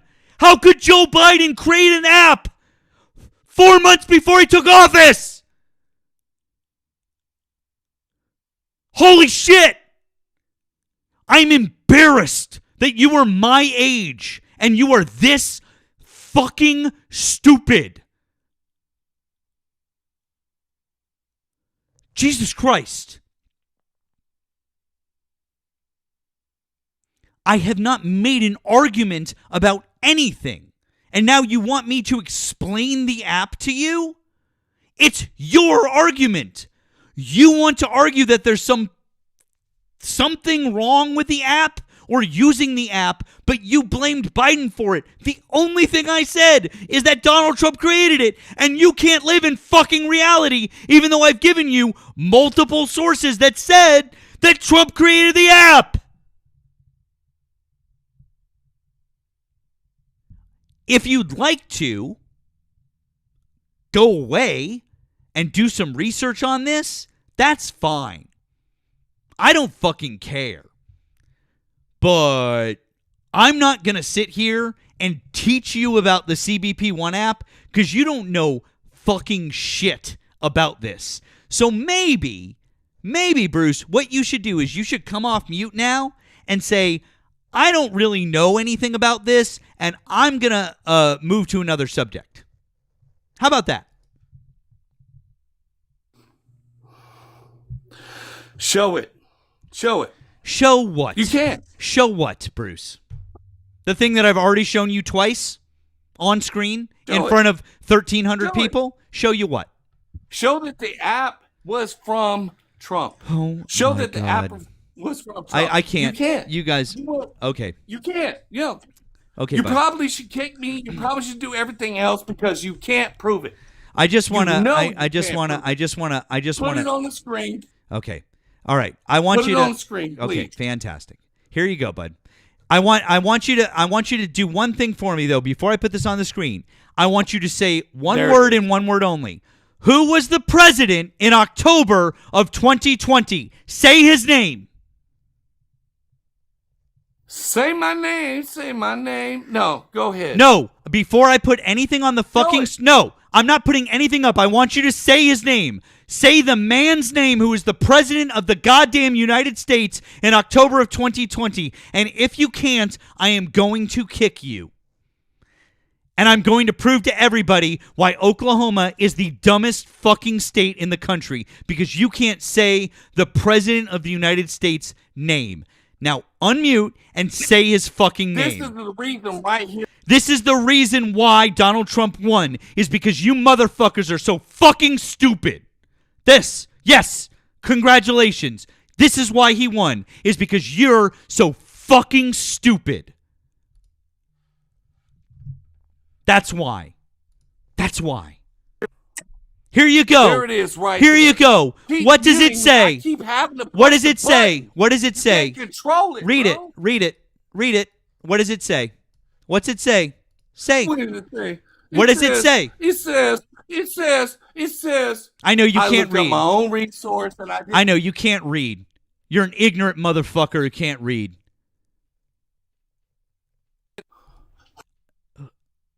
I don't even know why I'm asking you to read it. Do you need me to sound it out for you? Initial release. Initial. Okay, would be the You first. can't debate. That's- Initial. No. I'm gonna help you out now, Bruce. Okay, because it's clear that you need some fucking help. Initial is the You're special first. ed, mother- So this is the first. And then release is when the app was put out. That's what release would mean. So this can't is debate the this way. release Put people was when on the mute. app was put out. So I want you to look at that, and the date This was bullshit, dude. October You can't do nothing. 28th, People on mute. October 28th of 2020. The president of the I'm mad United because I States just put was myself on mute. Donald J. Trump.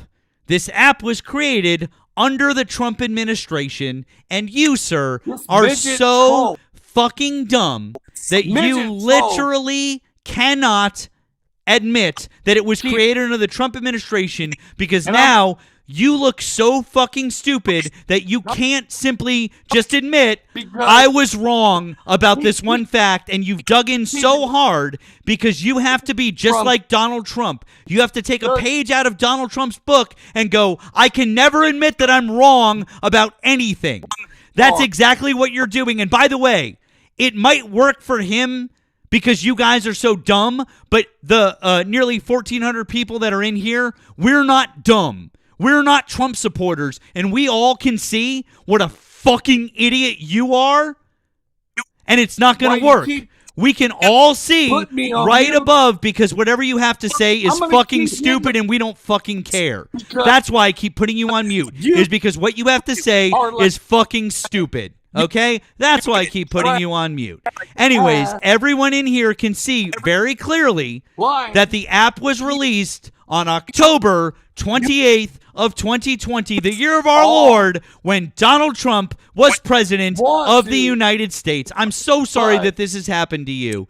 Now, You- Bruce, I'll let you say whatever are stupid bullshit trash. you want to say, because I want you to look like an idiot in front of 1,400 people here on TikTok. You are trash. And somebody needs to tell you. Oh, yeah.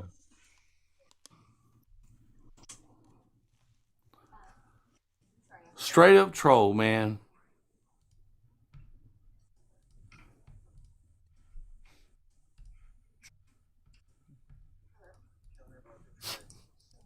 Hey, chat, let me know when he's done saying whatever bullshit he has to say. I don't really care.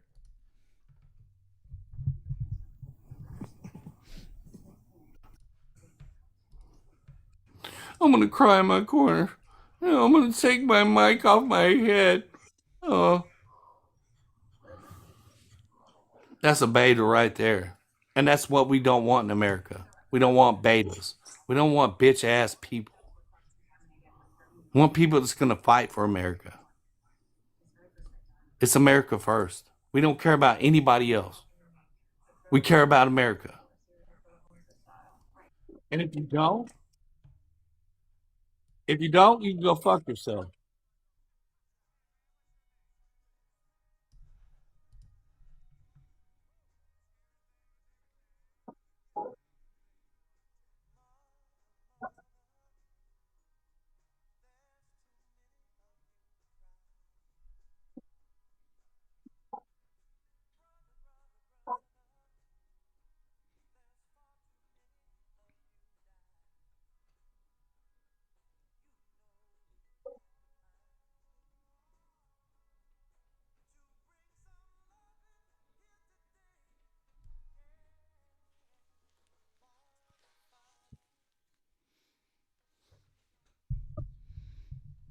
Oh wait, he's still here. Oh, I'm sorry.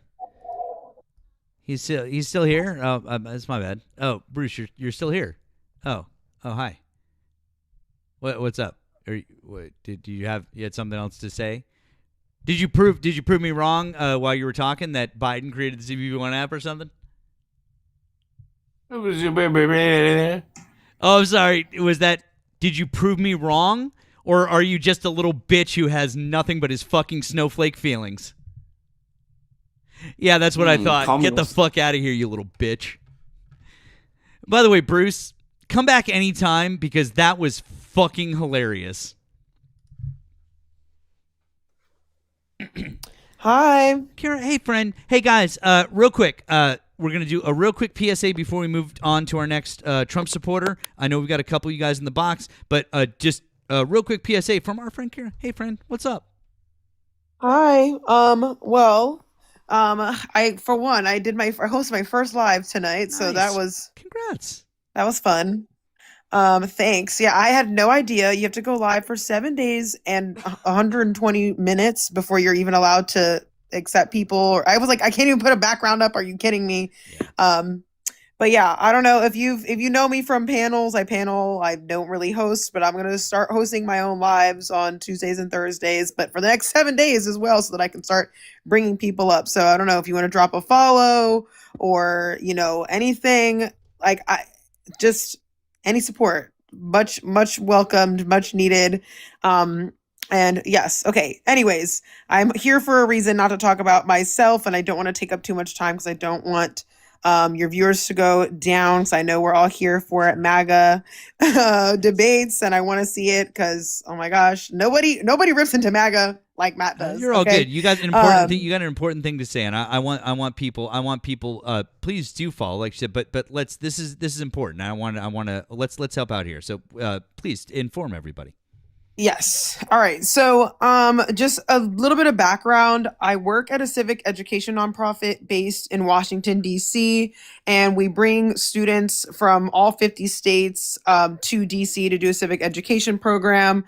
When they get here, because it's multiple schools from multiple places, they get shuffled into a workshop so that they have to talk about government and politics and policy and current issues and history and everything with people that are from a different place. So you could have like Berkeley, California and Montgomery, Alabama in the same room, and they have to like respectfully discuss certain things. It is an amazing program. I was so blessed to be able to find, this was my first job out of college. And I was blessed to find it because it truly is such a cool job. It's such a cool thing to do, to be able to like do this. But anyways, just like everything else that costs money, disproportionately, we have a certain population that is not like to be able to afford to come on program. There are certain, Title One and Title Three, which that's migrant groups that can get government grants and stuff. But it is very expensive. And I have one student specifically that I want to advocate for. He is from a school in Miami, which I grew up in South Florida. So I specifically was doing outreach. I contacted that school to get them to have students come on program. But he is a child of a single mother of 5. His mom gave the only extra $500 that she had towards this trip. He has busted his butt to fundraise, and he went to an event in Miami with local government. He spoke with the vice mayor of Miami Gardens about the program and the opportunity. And he was like, "This is great. I love this. I'll be happy to sponsor you." Gave him his contact and everything. He has contacted this office multiple times, and he's been ghosted. So we were relying on this donation and this sponsorship to be able to get him on program. And it has fallen through now after the date where he can even get a refund, because after a certain date we can't give any money back. So yeah, I have in my bio, so if you just click on my profile picture, I have the link in my bio for the website to my company, my foundation. It's the Close Up Foundation. If you want to look it up, if you just search Close Up Foundation on Google, when you go to our website, the donate button is literally on the homepage, but also the link in my bio will take you straight to the donation page. All you have to do is put that you want to donate to a school. Right. Well, we're just gonna and we're gonna use the word give. We're gonna use the word give, that you want to give, right? Because yes, right. So yes. So all you guys have to do is, if you find that in her bio, because I'm seeing a lot of folks in the chat who are already like, how do I give? And I think that if we've got this many people here who want to give, that we should be able to knock this out. And what are we talking about? How much are we talking about? What are we looking at? So I've already been able to get, I think, $400 from TikTok gifts. And I'm oh gosh, the number off the top of my head, I think it's 1,300 left. Okay. Yeah, he was able to do about I think he's got half of the cost down. The program is expensive on its own, but he goes to a private Catholic school, so the archdiocese won't let them go unless they're 2 to a room as opposed to 4, which is a whole extra cost, obviously. So it's just more expensive for him even than it is for typically normal people. But yeah, so but also in my bio, it's very important. I have the school code there. It's FL038. When you go to gift, if it'll ask you, because you have to click that you would like to give to a school, and then it's going to ask you for the code of the school. I have where you can go to gift is in my bio, as well as the code is also in my bio. All right. So that will go directly to the school. When I go to work tomorrow, all I have to do is tell finance. I will make sure that goes straight to that student's account. But yeah, I typically don't advocate for for students like this, but I have over 1,000 students that I work with. He's the only one that reached out to me directly to make sure that he was doing everything he possibly could to get all the donations and fundraise and everything. And I feel so bad. I want him to have the experience. Friend, so. I think it's awesome. I love it. And I love that you're here asking, and I'm gonna go visit when I'm done with the live, and I'm gonna encourage you guys, even if you just got a dollar to spare. I wanna let's help these young folks as much as we can. So here, friend, I really appreciate you coming up. I want everyone to drop a follow. I want everyone to go visit the link. Thank you, guys. Please go to bio, check out the link, and let's offer as much support as we can. I'm really glad that you came up, friend. Okay, and by the way, at some point, thanks. Give us an update. I want to know. I really hope that we can make it happen. Okay. Oh, I definitely will. I definitely will update you guys. And then last thing I'll say, anyone who is like student facing, even if you're a parent and you're interested in like learning about the program, you have a kid that you want to send, if you go to the website, you could just click request info and either myself or someone else can reach out to you to answer questions. But like seriously, Wait, hang on one sec. I've gotten a couple messages. They say the school code one more time, just so we can clarify. FL038. Yes, it's Monsignor Edward Pace is the school. So when if you put in the code, if it says that that's where you're gifting to, then that is correct. For locals, it's formerly known as Pace High School. I didn't even know what the full name was until I was literally working and trying to reach out to them. But FL038 is the code. And then again, like seriously, if I could either pay for every single student to do a program like this, it's incredible. We have conservative students, we have liberal students, we have apolitical students, and they all get along. They all become friends. They can all talk about AB and pew pew violence and all of the things without biting each other's heads off. And it's like the way our political climate is right now. You know, it's highly impactful. Like I'm Gen Z myself, but like we need to teach Gen Z to be better than what we're seeing in politics right now. And we do just that. So if you're interested at all, either DM me or you can fill out a request form online, like whatever you want. I would just love to tell anybody about this that I can. Very passionate about my job, but I'll stop yapping and drop down so we can get to the next Trump supporter. But also, if you're not following Matt, follow Matt, like the thanks, live, friend. Share the live, gift Matt, All all the above. I appreciate you. All right. Thank you, friend. I appreciate it. All right. We'll talk You to you too. soon. You take care. Have a great night. Thanks, everyone. All right. All right, you too. By the way, I put the code right here, so that everyone can see it as we move forward. Thank you guys. Appreciate you guys for being here. All right. Let's talk to some more Trump supporters. Appreciate you guys being here. Let's have some more chats. This guy, Organic. Hi, did you vote for Donald Trump? Yes, I did. Cool. How old are you and what state did you vote in? I'm 38 and I voted in Texas. Okay. Would you like to discuss one of the subjects above or something else that Donald Trump is doing right now? I actually kind of wanted to piggyback off Bruce, only because I like the truth. And at first I was like, oh shit, you're right. He did create it.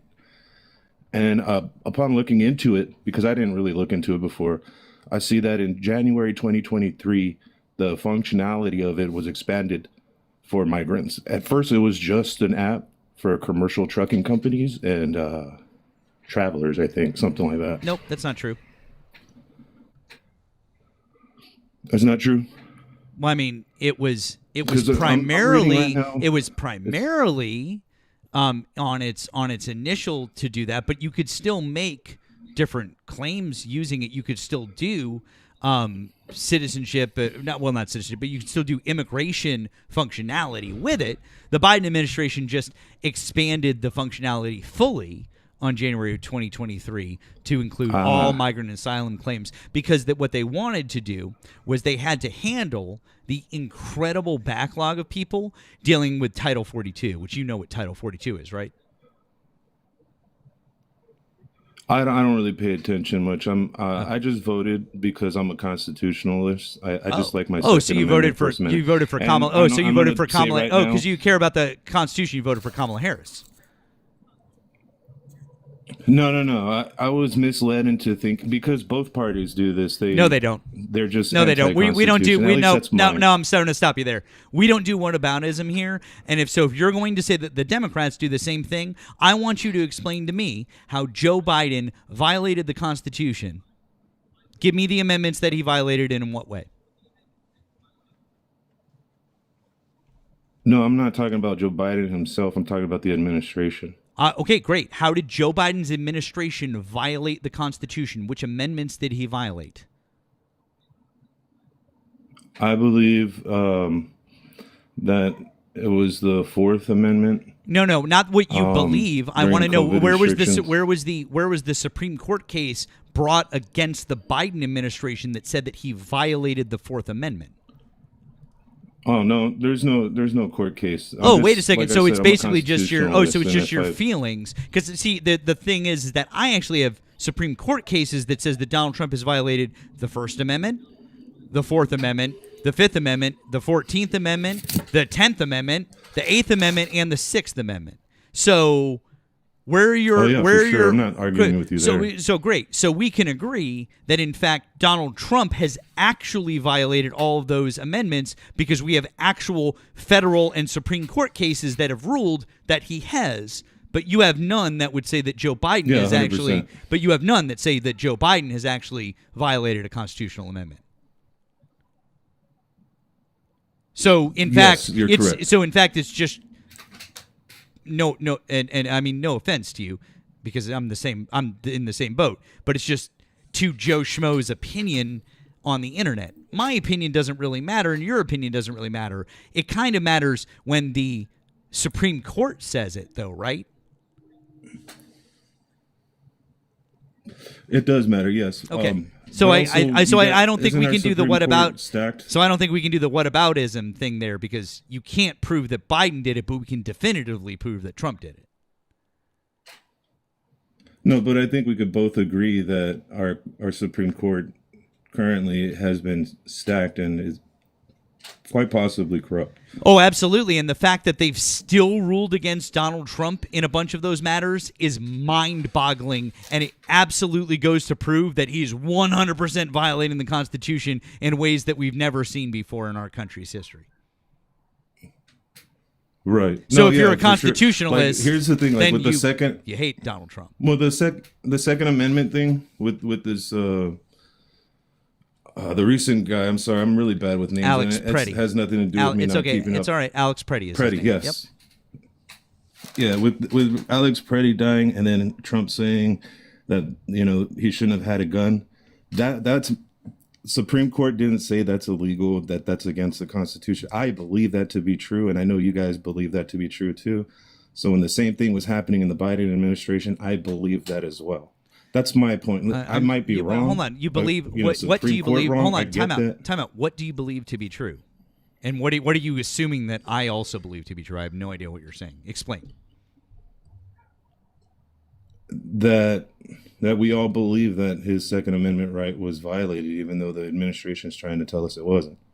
Well, I mean, yeah, obviously his Second Amendment right was violated. I mean, it hasn't gone. I mean, yeah, that hasn't gone to the Supreme Court. I mean, I can actually point to legitimate stuff with the Supreme. I mean, you could talk about the Donald Trump's bump stock ban, which was struck down. I mean, you could kind of look at that, or you could look at the fact that that's an Donald Trump, infringement as well. or you could look at the fact that Donald Trump literally said verbatim, "Why don't we go in and take the guns first?" Like literally saying, "Fuck due process. Let's go in and take people's guns."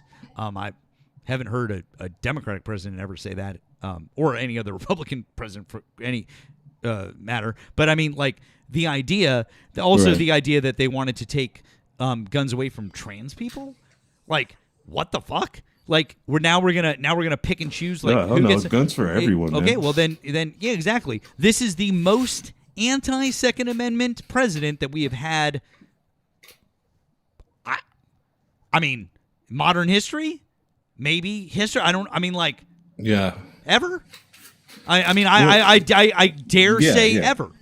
Yeah. I 100% agree with you. I voted for him. I did, but it was under the pretext of a lot of my left friends would always bag on me for always having guns. I'm not an irresponsible gun owner. I keep it safe. If it's not in my pocket, it's somewhere safe. You know what I'm saying? So, I was just, because I'm surrounded by people that are always telling me guns are bad, and they just happen to be on the left, I just associated that with, okay, the left doesn't like guns. That was my mistake. And I'm realizing now All right. that it's both sides that don't like guns and both sides that do like guns, I mean that's true. I mean you can look at a state like Vermont. By the way, I live in Massachusetts. You look at a state like Vermont that is incredibly liberal, but also has high gun ownership, but also has low instances of gun violence, and you can look at good gun laws, and you can look at, there's a healthy balance to be had of freedom and responsibility. We can accomplish it.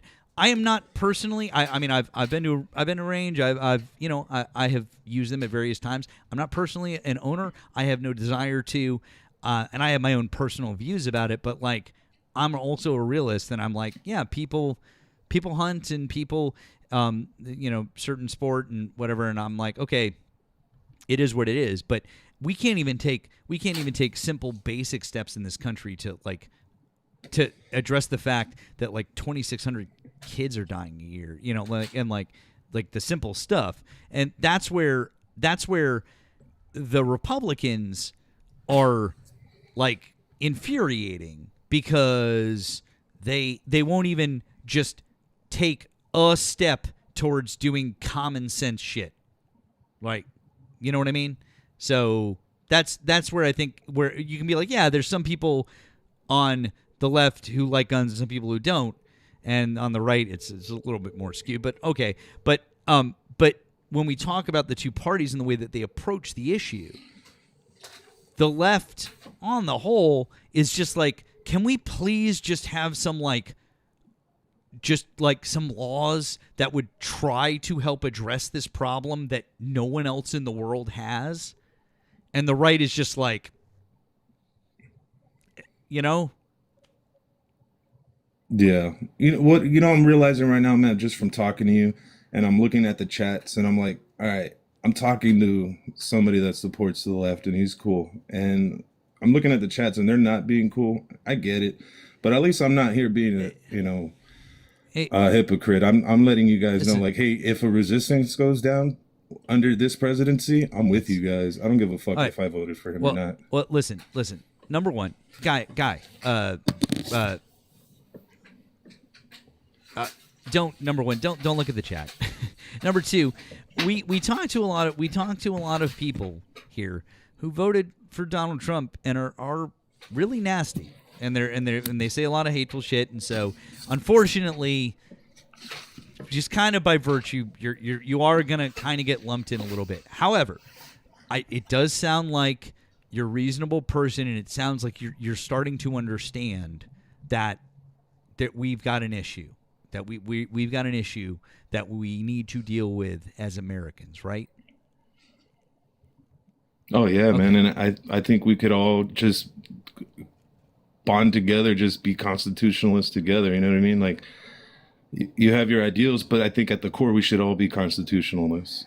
You know what? I'm very much in favor of the Constitution. I love the Constitution. I've studied the Constitution a lot. I know a lot. I'd like to think that I know a decent amount about the Constitution myself.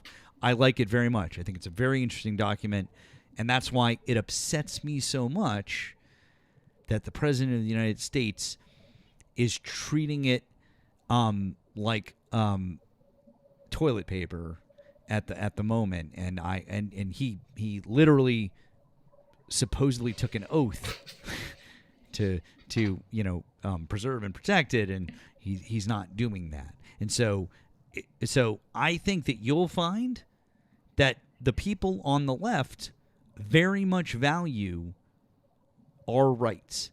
They might not 100% agree with you to the extent that somebody gets their Second Amendment rights. I understand that might not go all the way as far as you want. There might be some differences of opinion.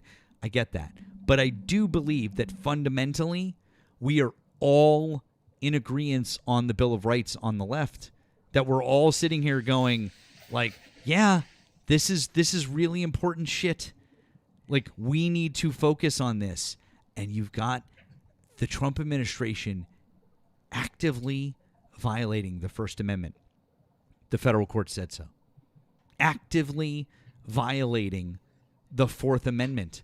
They're entering buildings without judicial warrants, just administrative warrants. Yeah. They arrested a U.S. citizen. They broke down the door of a U.S. citizen without a judicial warrant and arrested him. I don't fucking like I don't like that shit. People aren't getting their due process rights. I don't like that shit. Like that they're violating the 5th and the 14th Amendment. We had a 9-0 decision at the Supreme Court that said that someone wasn't getting their due process rights. Like what? What? A 9-0 decision? You know how hard it is to get Alito and Thomas against you if you're Donald Trump? Like they're literally in the Harlan Crow billionaire's pocket, and like, I mean, like this bad, man. So I'm glad to hear you say that if things are going this way, that you've decided to maybe take the other side. Maybe in the 2026 midterms you could help out and vote some better people in. Honestly, I'm kind of thinking either libertarianism or anarchism. Well, I can tell you right now that neither of those votes are probably really going to help. But I would strongly suggest that if you want to, at the very least, help counteract your vote, for this anti-constitutionalist, help put us back on the right track with some people that will hold him accountable for destroying the Constitution. And in this particular case, that would be Democrats. So that would be my only suggestion for you, my friend. Okay? All right. All Hey, right. man, I appreciate the calm conversation. This is my first time ever talking to somebody online like this, too, so I appreciate you making it a good one. All right. Well, I hope you have a good evening. And listen, at the very least, I appreciate you acknowledging the fact that he's doing these things, because a lot of people refuse to acknowledge it. So thank you for that. Okay? Yeah, take care, man. All right. Have a good night. All right. Guys, we're going to keep moving on. Appreciate all of you fine folks being here. Over on the tube, thank you, Waffle Maker and Killa. Thank you guys for the gifts over there. That was very, very kind of you. And if you guys want, over on the tube, you can find pay links in the bio, mine under Matt there. Guys over here on the tube, on the TikToks, you can find it in my bio. So yeah, it's there, and we're gonna move on. We're gonna bring up our next Trump supporter. I really appreciate you guys being here. Happy Tuesday, loads of fun. All right, let's see what we got here.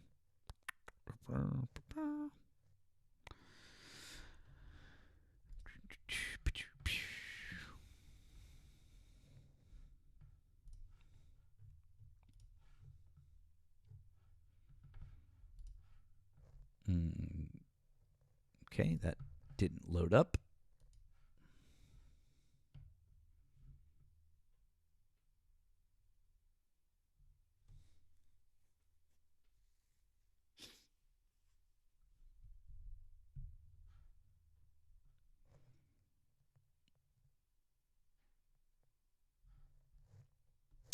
Mishy, you're not loading up. If you're a Trump supporter, you're welcome to re-request.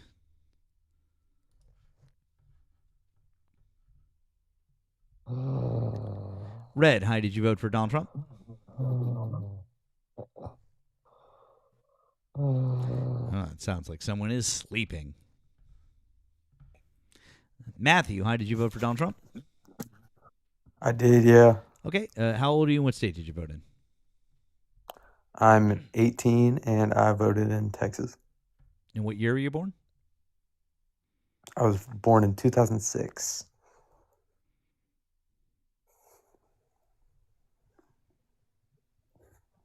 No, you weren't.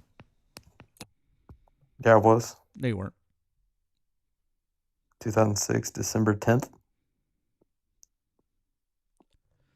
2006, December 10th. Yes. Bye-bye.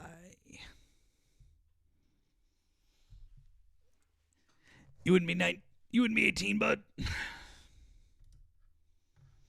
That math ain't mathin'. You guys got to get your math right before you come up. you're 19 years old. If you were born in 2006 and your birthday is in December, you're 19, not 18. Boy.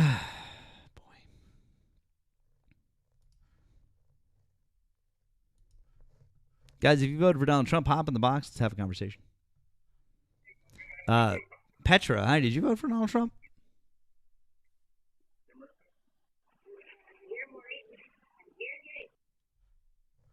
Guess that's a no. Matthew, no, you already failed the age test, so no, sorry. No, thank you.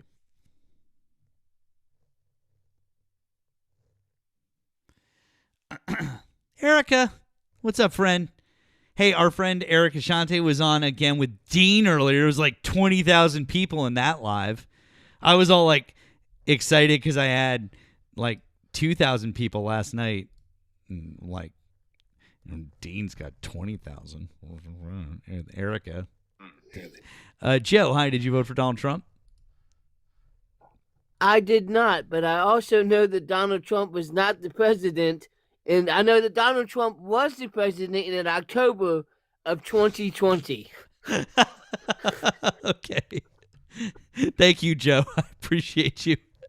W's for Joe. Thank you, Joe. I hope you have a good night, okay?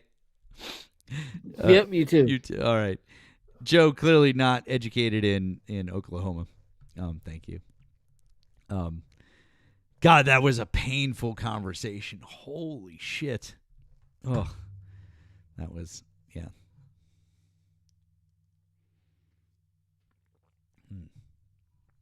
Oh, yeah. Oh, boy. Guys, if you voted for Donald Trump, hop in the box. Hop in the box. Let's have a conversation. It'll be fun. If you haven't already, would you please head over to the Tube and subscribe to me over on the Tube. I would really appreciate it. It'd be great if you guys would subscribe over on the Tube. It's fun over there, and we don't know where things are going here. So yeah, we don't know where things are going. So make sure that you are subscribed. Make sure that you're subscribed over on the Tube, just in case. So, James, why are you chirping down in the chat? Hey, Cass. Hey, friend. How are you? Let's see who we got here.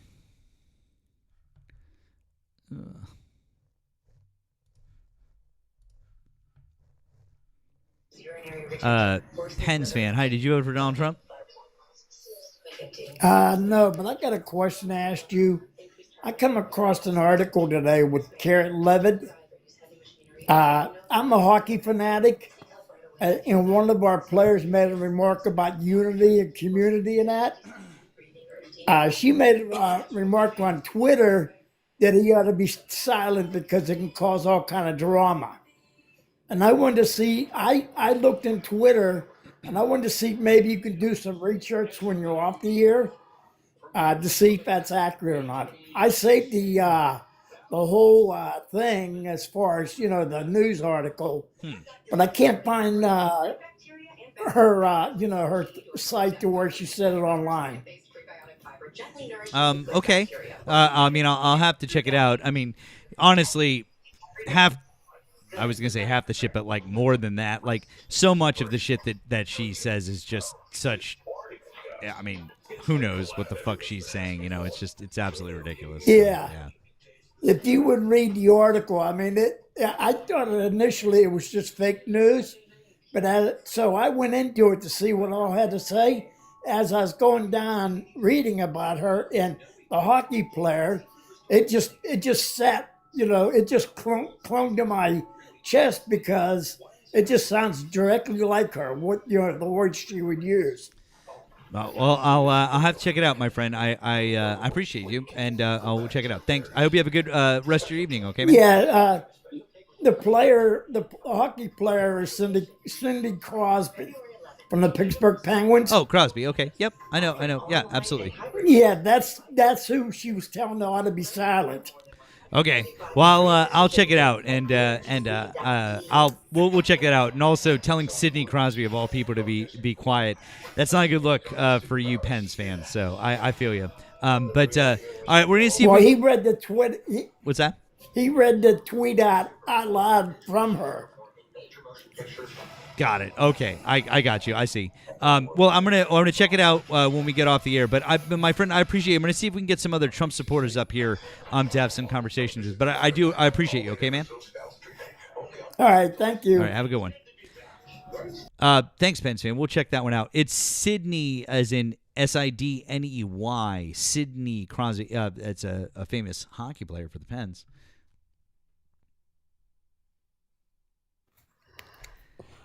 Dean, what's up? How's it going, Dean? How are you? Hello, my friend. How are you? I mean, I've got 2 feet of snow at my house. How are you? Same here. I can't believe how stupid these Trumpers are. That guy from he couldn't tell you who the president was, and I mean he was bad. Well, he just didn't want to. He did not want. That was Didn't want to admit it. that was a bad look. That was a bad look for him. That was a bad look. But it's fine. Also, Dean, how about those Patriots, huh? I love it. I love it. I love it. You know what? They beat some really good teams, and the test will be in a couple weeks. So we haven't spoken in a long time. How are you? Oh, doing okay, man. Doing okay. Just plugging along, talking to all these crazy people, and just doing my best. Like I said, just digging out the snowstorm. We might have some more coming on the way, and just doing the thing, man. You know what? It is what it is. We have no control.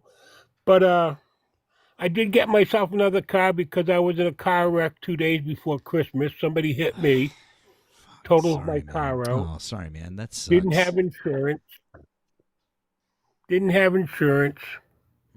But Amika was really good. So a plug Oh, hey, for that's Amika. who I have. I have And- Amika. Oh, they were excellent, beyond excellent. So anyway, my friend, I've been listening to you all night, and it's always my pleasure. And we haven't spoken in a while, but you and Nemo just do a great job and keep up the good work. I appreciate you. And one day we will meet, probably see you at Encore or something.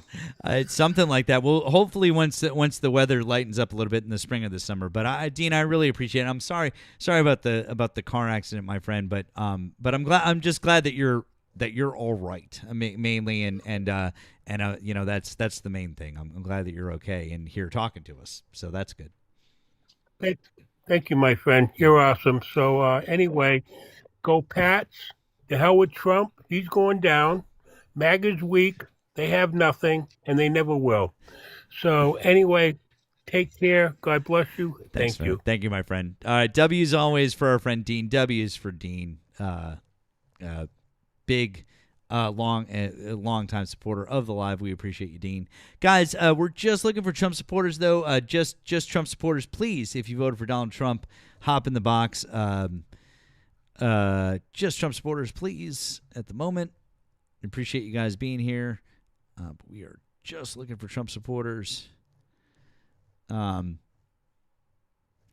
Brenda, I see you there in the chat. You look like you are a Kamala voter. Again, we're just looking to talk to Trump supporters right now. Maybe we can have some more friendly time later. I do know Dean. That's why I brought him up for a second. But again, just want to talk to some Trump supporters. So, Trump supporters.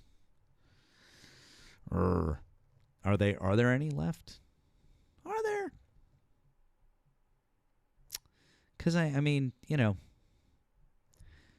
feel like there might be. Is Max Crosby on the Las Vegas Raiders? Okay, we'll have to check that one out. Okay, thank you. I love you. Hi, did you vote for Donald Trump?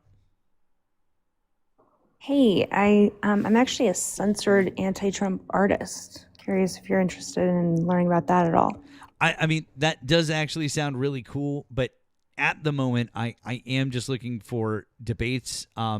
Maybe in like an hour ish, if we've got some time to do with friendlies, I would be happy to talk to you because that sounds actually really cool. But at this point in No, the you evening, have trying to no take the kids. idea. Yeah. So, Well, I probably won't come back, but maybe if you pop back up, I might scream in an hour. well, drop me a follow if we get a chance. But I bet at the moment, just looking for debates, friend. But I appreciate you. Okay. I hope you have a good rest of your evening. No worries. Okay. Have a good No one. worries. Take care. That does sound cool. I mean, all right, guys. If you voted for Donald Trump, get in the box. Get in the box. I know I've seen some of you guys chirping away in the chat. Some of you are, some of you aren't. So he really is. He really, really is. Let's see. Shake a can of Natty Light, holding a pack of Winstons, they will come. I mean, thought you were going to say unfiltered camels, but okay, sure. Either way. Let's see what we got here. Oh, and thank you, Stacy. Thank you, Stacy, on the tube. Thank you for the super chat, Stacy, for the $5 super chat. She said, "Love your lives, Matt, but I've got to say, go Hawks." All right, Stacy. That's all right. I appreciate the super chat, and I do appreciate the fact that you're a fan and that you're watching. Thank you very much. You know what? It's going to be a hell of a game, and I think it's going to be an awesome defensive matchup. I think that we've got two of the better defenses in the entire league. I think people are sleeping on the Pats defense. So yeah. I'm real excited to see what happens. Yeah, classic Super Bowl match rematch. That's right. I think we all remember what happened. We all remember what happened the first time. And by the way, thank you, Joel, for the gifts over on the tube. Appreciate that, Joel. That was really kind of you. Thank you. Let's see here. Yes, Mia, I was thinking about doing that. Thank you for the message. Going to do that. All right. Well, if I'm going to do that, hold, please.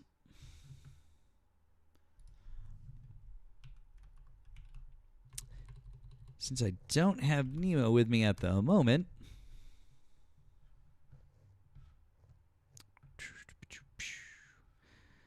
let's do this.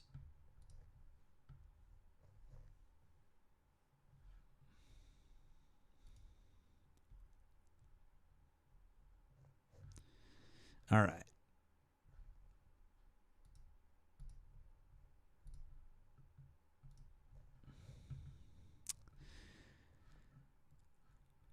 Let's do this. Guys, we're going to open up the phone line. I'm going to put it on the screen for you guys.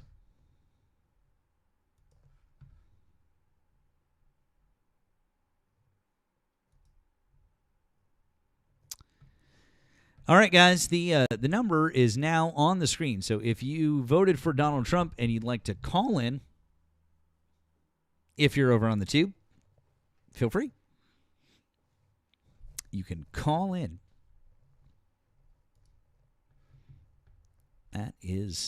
That's where we're at. You can call in if you would like. The number is up on the screen.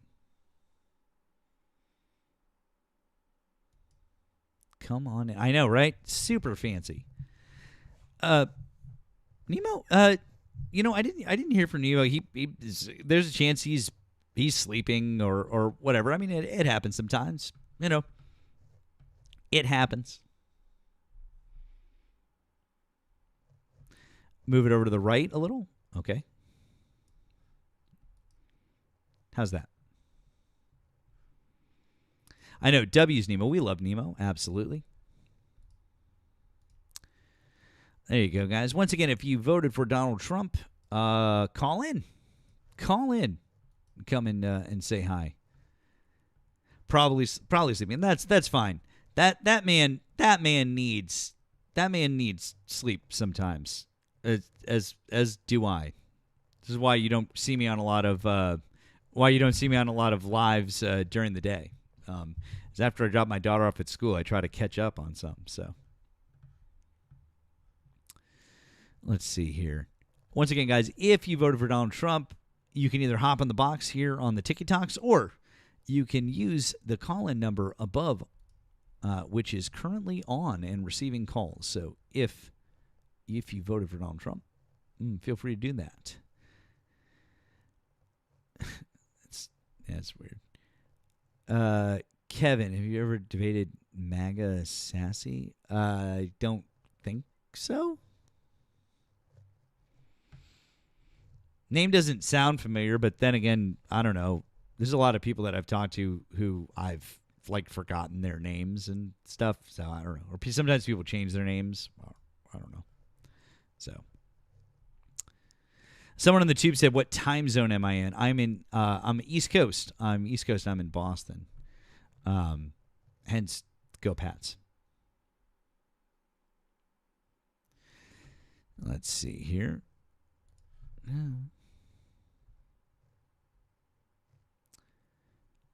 Right. Where are the Trump supporters then? Where are the Trump supporters? We've got just about 1,000 people, or actually between the two, 1,100 people, give or take. And, yeah. Javi's home says, say park the car. I mean, not everyone from here has a heavy Boston accent. There's some words that I say where it will come out, but you've really got to be born and raised right in the city in a particular place. Then there's other lesser Massachusetts accents. Then if you get up to Maine, then you're talking about the Downeaster accent. That's a different thing. That's you can't get there from here. Sure. That's right. That's the time, and we get the potatoes out. And Martha, she brought the car in, and we're gonna go get some lobster tonight at the clam bake. That's your classic Downeaster. That's Maine. Lot different than your hard Boston accent. And then you've got your old school, like Quincy, Milton, Newton was like that classic, 30s, 40s, 50s. That's what you get, JFK. We get the JFK accent. I would be talking, we will go to the moon. You get that sort of thing. That accent has really fallen off. That one has gone far and away. But some of the older folks who are from that area, you can still hear that one a little bit. You still hear it.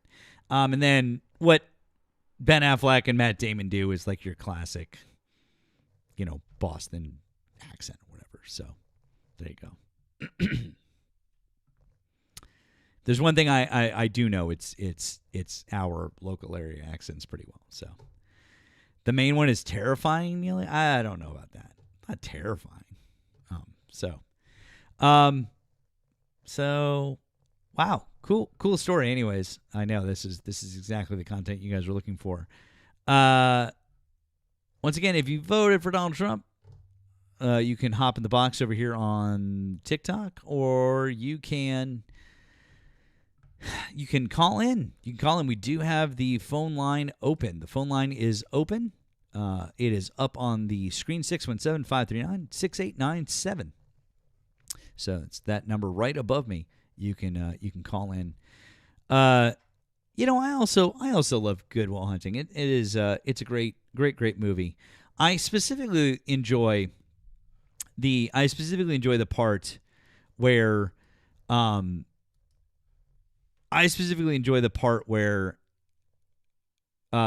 Robin Williams, where Sean talks about how he met his wife, and he talks about the Game 6 in the 1975 World Series, where Carlton Fisk hit the home run in the bottom of the 12th inning that went off of the foul pole in left field, which is affectionately known as Fiskey's pole at Fenway Park. And it's considered to be one of the greatest baseball games ever played.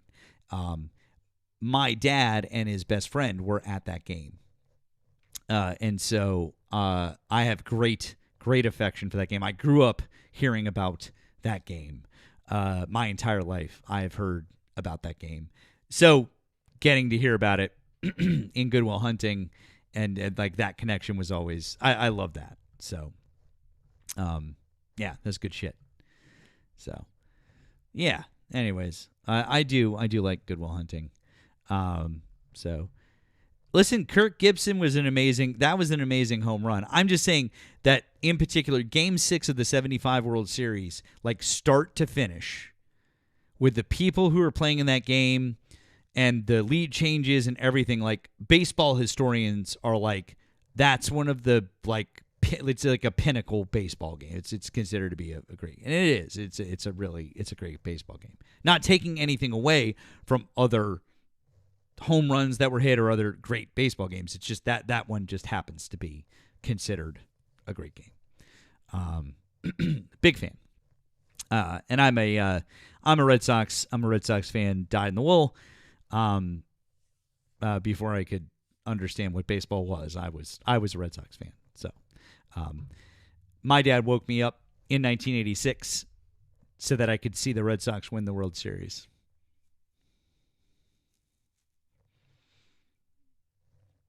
So that didn't work out so well. So, oh well.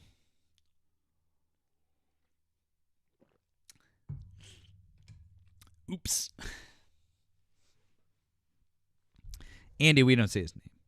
No, I'm kidding. No real Red Sox fan actually like hates Bill Buckner or like has any ill will towards that guy. All real Red Sox fans know that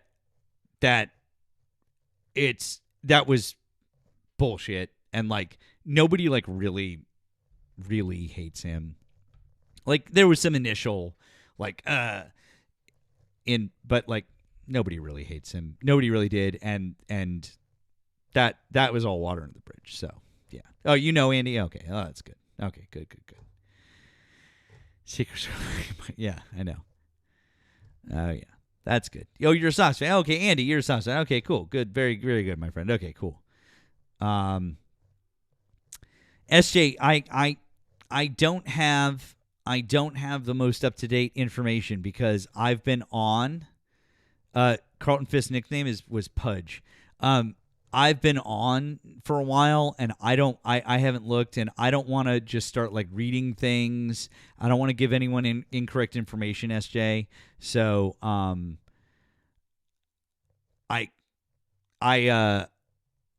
aware, but I don't want to just like start reading through things or giving out information. So, I know that something happened, but that's all I can say.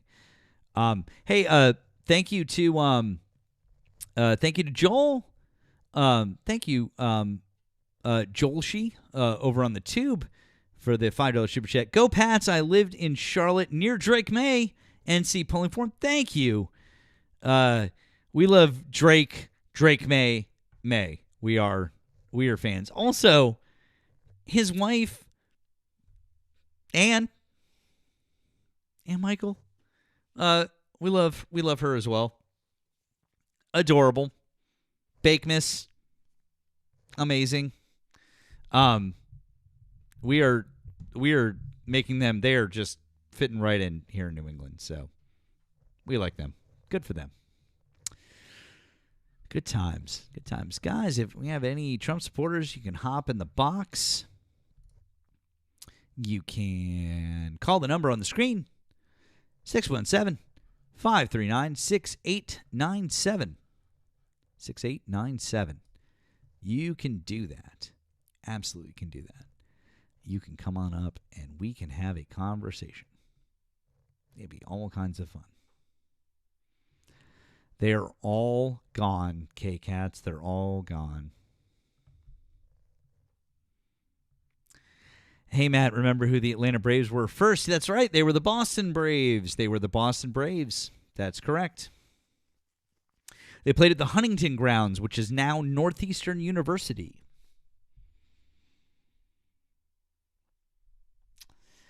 Yeah, I know way too many random fucking weird baseball Boston facts. Yeah. So, Z, there you go. All right. Nice, very nice. Well, you're welcome. You're welcome for the Braves. How about that? You know, Cosmic, the MAGA they're hiding or they're keeping to their enclaves.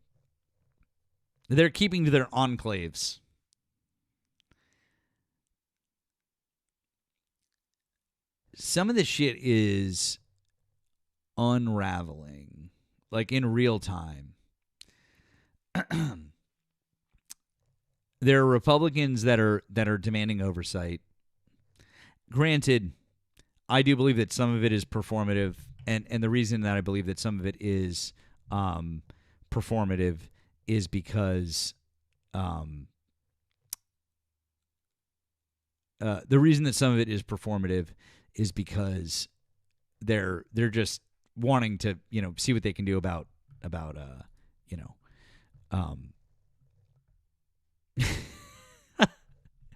guys. No, sorry. Hey, Dolphin. Hey, friend. How are you? I saw you over in RTPs earlier. He was straight fire. By the way, I don't know how many. I love RTP so much. He's one of my favorites to watch during the day. Just FYI, if you're wondering who I really enjoy watching during the day, RTP is one of my favorites. Thanks to Bruce for the $10 super chat, who said, "These people are accepting." Don't know what that means. Thanks, Bruce. And yes, it's that Bruce. And thank you to Jolshi again. Thank you so much. He says, "I'm from Atlanta, but I'm not a Falcons fan. Can't do it to myself." Yeah, I don't know. That's a whole lot of pain. That's a whole lot of hurt. So, yeah, that's rough. Yeah, but I do believe that the Republicans, that there's a lot of performative stuff going on right now. Like I firmly believe like the Bovino thing and then bringing in Tom, that's just performative. Like nothing's going to change. But getting rid of Bovino for the optics is good. And I do think that calling in for some oversight hearings, different things like that, also a bit performative. But I do think that there are some Republicans who think shit is getting out of hand. The question is, are they going to do anything about it in time for it to affect the midterms? I don't think the answer to that is yes. Especially with somebody, as we were talking about New England, to tie it back in for you, talking about somebody like Susan Collins. I think she's in trouble because she won't take a strong stand on this. And there have been ICE raids in Portland, Maine. And she hasn't taken a strong stand on this. And I think that she's very vulnerable this election cycle because she has two people up against her that I think are viable shot to take her down. So just saying. By the way, thank you to Tally. Thank you, Tally. Says, saw Yastrzemski play at Fenway in 1980. You saw Yaz? That's awesome. Very, very cool. That's good shit. I can go on and on about all of the about all the Red Sox players I've seen. We could write a book. Is it Koha or Koja? Just Koja. It's just a dumb username. Okay. Koja, did you vote for Donald Trump? Yeah. Okay. How old are you and what state did you vote in? I'm 25 and I voted in Washington, but I moved to California. Voted in Washington, but moved to California. When Washington State. What? Yeah. No, I got you. When did you? Just out of curiosity, so you moved to California just like some point. You basically have lived in Washington State for most of your life, or just trying to get some context. That's all. Yeah, I moved. I grew up in small rural Eastern Washington.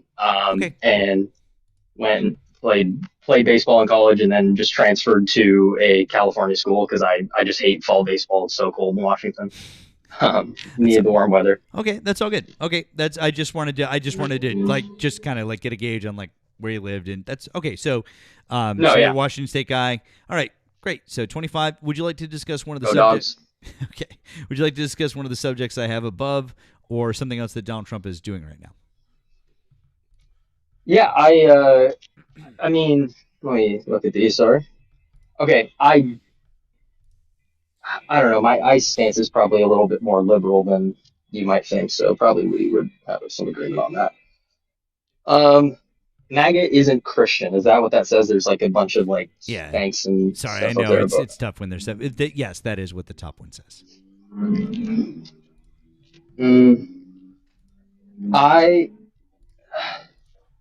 I kind of think I am Christian. Like I don't like when people throw that around lightly. I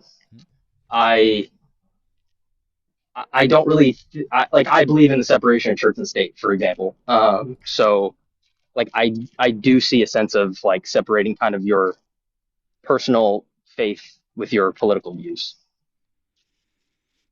That is kind of where I'd probably disagree with that, because I think you can be MAGA and Christian. I do think I will say I do think that there are some MAGA who claim to be Christian that I think exhibit just tendencies that they would not actually follow the true teachings of Jesus. Okay. Well, actually, so my prompt, what you're saying, I'm with you. I got you. But my prompt is actually more. It's less about people specifically. And it's more about the movement as a whole. Yeah, and the policies and the ideals, the policies, etc. So, I would say that that's what we're talking about. So, if we were going to approach it from that direction, do you think that the MAGA movement in it of itself is actually Christian? Like in their policies and the way that the laws that they try to pass, or anything that they do? So I guess this would be my rebuttal. That I would love for you to give me some policies, like, for example, that wouldn't, I guess, be Christian. And I would also say to that, just to start out with, that for example, I don't personally think, obviously, I don't know what he does in his private time or whatever, just from things I've heard him say and the way he speaks about it, I don't think Trump is actually Christian. But I do think that there are people in his administration, like JD Vance, I believe he does seem to be a devout Christian. And then, Caroline Leavitt and, there are a few people, Kelly Loeffler, there are a few people in his administration that are actually devout Christians. So I do think that they have been, spreading Christian beliefs better. I don't know a specific policy that would be anti or pro-Christian, to be honest. Well, okay. Well, so again, less about trying to spread Christian beliefs, but more like the teachings of Jesus Christ, right? Let's just focus on that. What were the main principles that Jesus was trying to get across in the Gospels? What were just if you had to sum it up in a couple of sentences or in a sentence or two, what was Jesus trying to say to all of us? Two most important commandments: love your God with your heart, mind, soul, and strength, and love your neighbor as yourself. That's the best way to sum it up. Right. Yeah, but love thy neighbor as thyself. And feed. Yeah. Yeah, but no, that's a good one. Care for the poor. You're right. Yeah. No, you're right. Those are very good. And but taking that second one that you said and just expounding on it a little bit is, hey, you should take care of people. You should feed the poor. To take care of the poor, feed the hungry, help those who are sick. Welcome the stranger in a strange land. Those folks. And I always look at. I know where. Yeah. And I always look at Matthew 25:31-46. You know that one? It's the parable of the sheep and the goats. Where Jesus talks about, yes, how one sheep goes away, he'll go chase the one sheep versus the 99. No, actually, this is the one where not the sheep. This is where he talks about not the sheep and the goats. This is my fault. It's where he talks about separating the flock. Where he talks about judgment, right? And he says that. Oh yes, and he talks about, yeah. and he says those of you who do this for the least of your brothers, you'll gain entrance to the kingdom of heaven. Yep. And those of you who did not do this for the least of those, you did not do this for me, and you'll. He talks about actual sheep versus I can't remember actually what the Sheep other and animal he goats, referenced. goats. It's goats. Sorry. Yeah, there you go. It's my head tonight. I'm on the East Coast, but it's 1 a.m. Sorry. But Dang. Wow. But my point there being is that I know you said, can you show some things that aren't Christian? I mean, yes, but I think that primarily, I think my thing is just that, like, I feel like if this movement is as Christian as they purported to be, that we would see a lot more policies that were in line with doing those things. So you know what I mean? I'd assume, not to put words in your mouth, I'd assume that the biggest policy then that they have that would be anti-Christian for you is immigration, or more like how ICE operates. I'm assuming. I mean, would be the biggest one. Actually, quite frankly, I don't even know if I would say that, because the big beautiful bill is going to rip 17 million people off of their health insurance, and then we're not even talking about the people that are going to lose their benefits. People are probably going to starve because of this and shit like that. Like, so I mean, I'm really not a fan of the immigration thing, but I'm looking at U.S. citizens that could die, and because of this administration being like, no, and so like those sorts of things are that's concerning to me if we're talking about Christian values, and that's what I don't understand. I mean, listen, it would be one thing to not purport to be Christian and to do those things and just be like, these are our policies. I mean, okay, I still think that they're shitty policies, but I guess that's just what you believe. But I do find it to be hypocritical. That's all. Yeah, and to be clear, because in the big beautiful bill, you're saying ripping the 17 million people off of, is that specifically Medicare, or is that just healthcare as a whole? I mean, Medicare, Medicaid. I mean, there's going to be a lot of changes that are going to eliminate a lot. The only reason I asked that is because my interpretation, or at least how the administration was pushing it off, from what the people that I was listening to, the way that they were pushing it off was that they are targeting able-bodied workers from being pushed off of that, not like somebody that like was genuinely in need of healthcare, or somebody that was like disabled that couldn't get health insurance otherwise. That was kind of why that's where I was going to go with that. I know that that's what they've said, but here's the thing.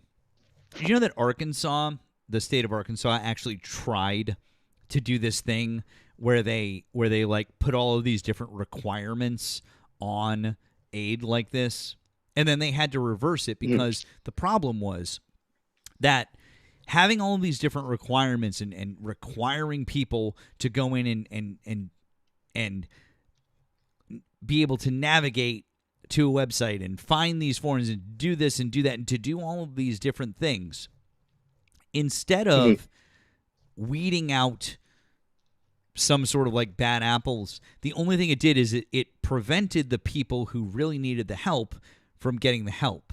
The thing is that when you look at the amount of fraud that actually takes place in programs like these, and we know this because the Government Accountability Office has done studies on shit like this, is that the amount of fraud that's actually taking place is very minimal. And so the only people getting hurt when we try to put conditions, the heavy conditions on workers, because by the way, there's already conditions. There's already conditions on a lot of this shit that you have to do. It's already very difficult to get assistance in so many different situations. And so it only hurts the people that really and truly genuinely need it. I think and so Arkansas did it and then reversed course because they saw They saw how bad it was. And now we're going to be like nationally trying to make it worse. I see. Yeah. I'll be honest. I'm not like at least healthcare just as a whole. I'm not like too well versed in healthcare. So I'm not like, honestly, I knew like just the tidbits or like, I guess the punchlines, as you'd say, like about that big, beautiful bill provision in there. But I guess I would push back, and this could be stupid again. I don't know much about healthcare, but like because I know he's been saying he has concepts of a plan forever, but I do know that they were like this week or last week, maybe, that they were coming out with like new healthcare, maybe spending bills or plans to address it. If they did address it in a proper way, would that satisfy you, I guess? That's a wild hypothetical, man. We've literally been waiting for 10 years. Well, I'm saying I'm saying because I'm pretty sure that they did roll out a Medicare spending framework this like last week. I'm pretty sure. I read it on Yahoo Finance. That's why. Let's see here. I don't know what here. Let's see.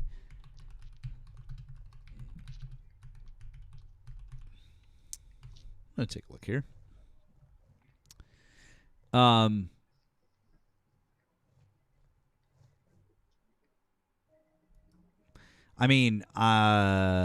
Let's see here. Have they done anything different?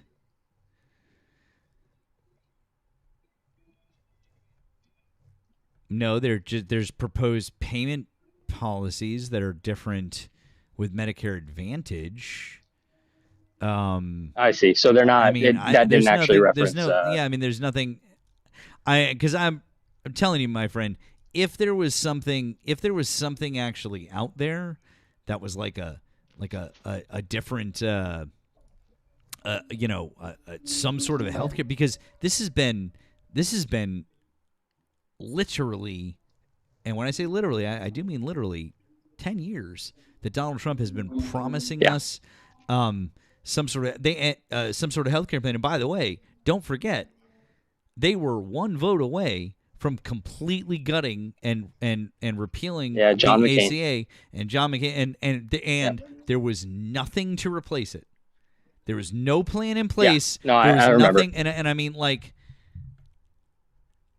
I remember I was about 17, and my dad was like vehemently not in favor of that.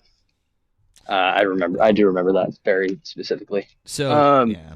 But yeah, no, I guess in terms of healthcare, I'm just not well versed, so I wouldn't even be able to like go back at you. Yeah, like I do think, like I'll just state personally, I hate that, if 14 million people are going to be ripped off of like those coverages and they no longer can get them and they really need them, then I feel really, really bad for them. I guess my only rebuttal to that would be like, I just need to see, I guess, how the bill goes.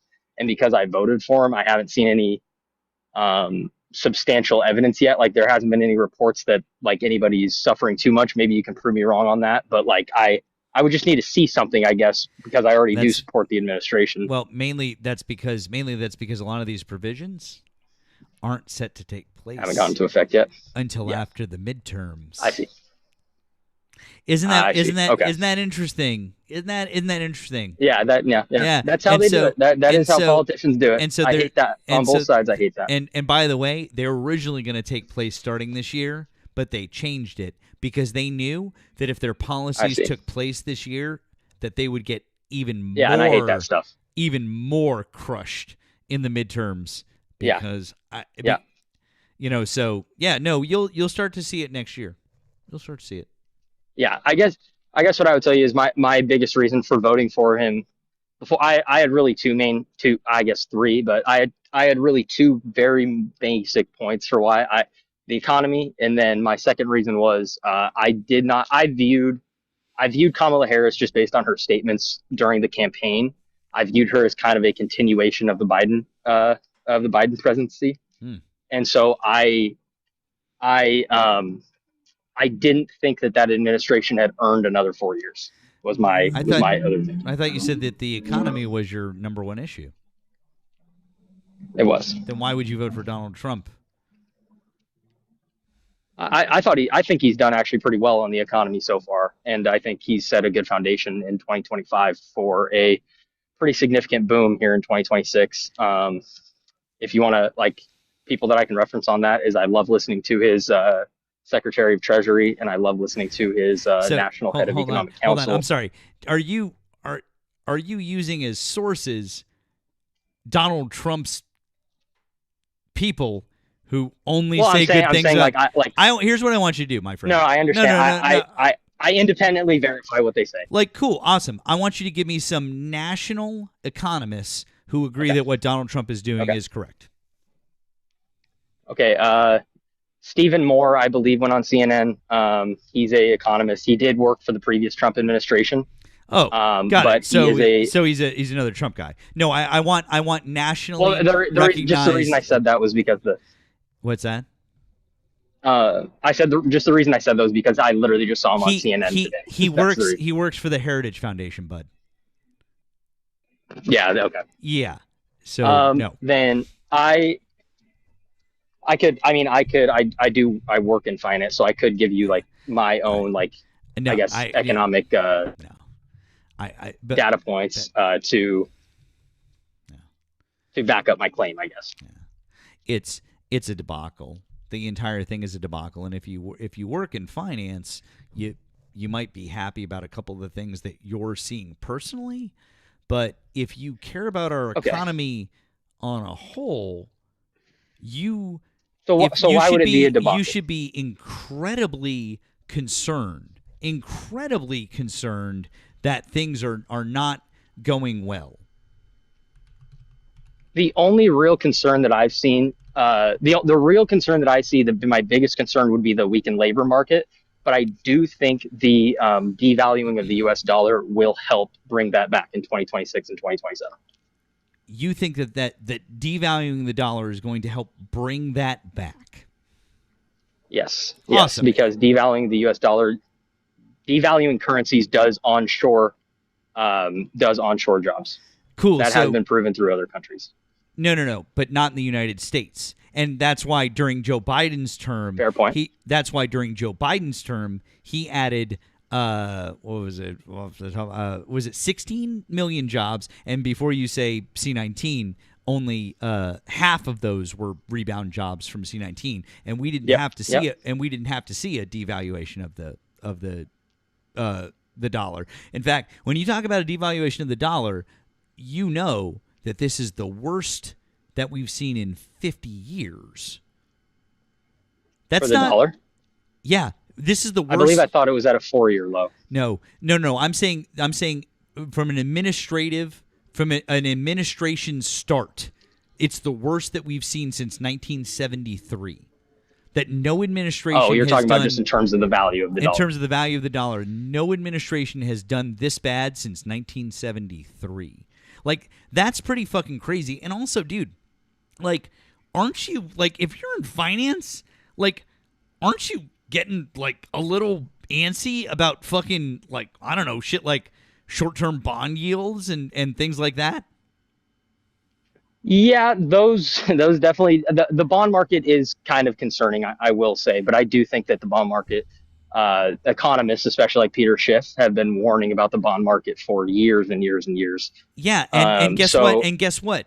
When we don't piss off our allies who hold 30% of our bonds, there's no problem. Yeah, yep. When we piss off our allies who hold a bunch of our bonds and we start fucking with them, what do you think is going to happen? Because guess what?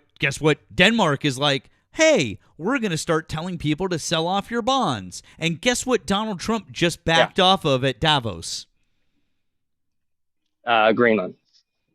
Because do you think that he's kind of fucking scared? I will say he's scared. Maybe a little bit, but I will say if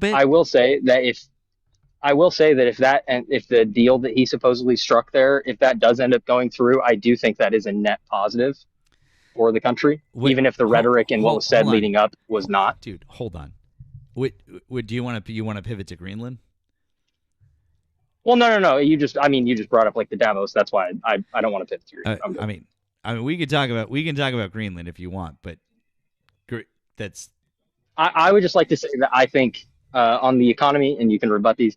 I think I personally was not in favor of tariffs at the beginning of the term. I did not understand how they were going to work or how they were going to use them.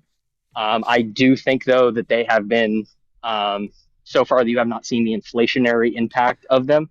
If you have, you have, obviously, but Yes, it we has have. not been to the extent that Yes, we have. economists have seen. No, we haven't It has seen- not been to the extent, though, that The only reason that we haven't seen them to the extent that economists predicted originally is because Donald Trump took them off. He took the tariffs that he was promising to do off. The economists were predicting based on what Trump was saying he was going to do, and then he didn't do a bunch of the tariffs that he said that he was going to do.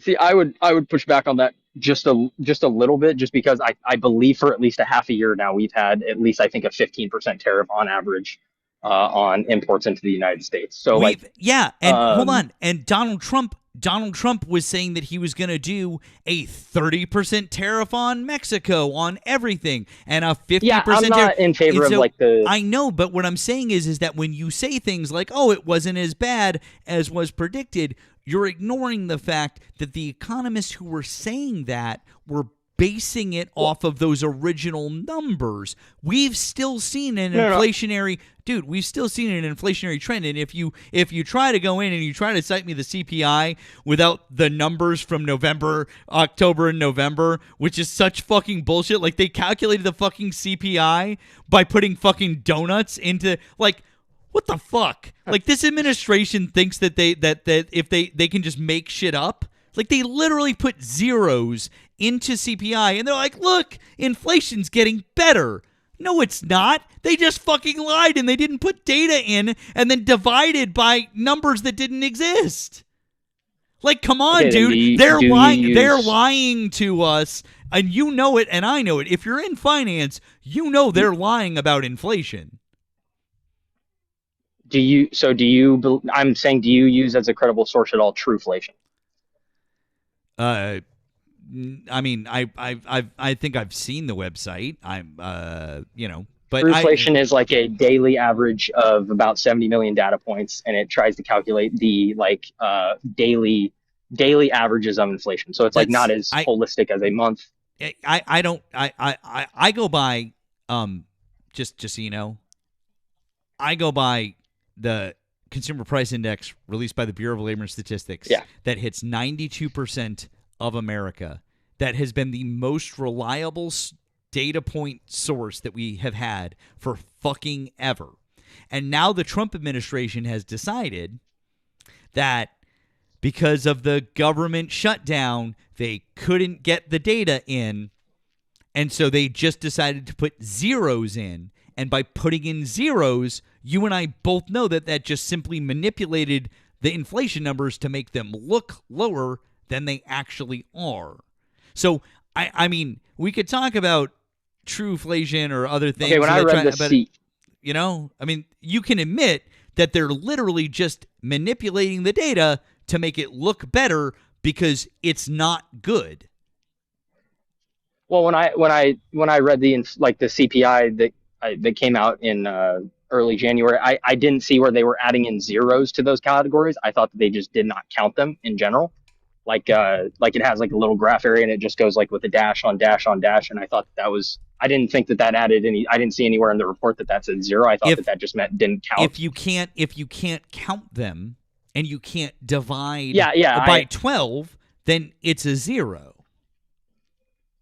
No, I understand. Okay, so then can I ask you this then? Because the next CPI report comes out on February 11th, I want to say, something like that. 12th or 11th okay. or 12th, yeah.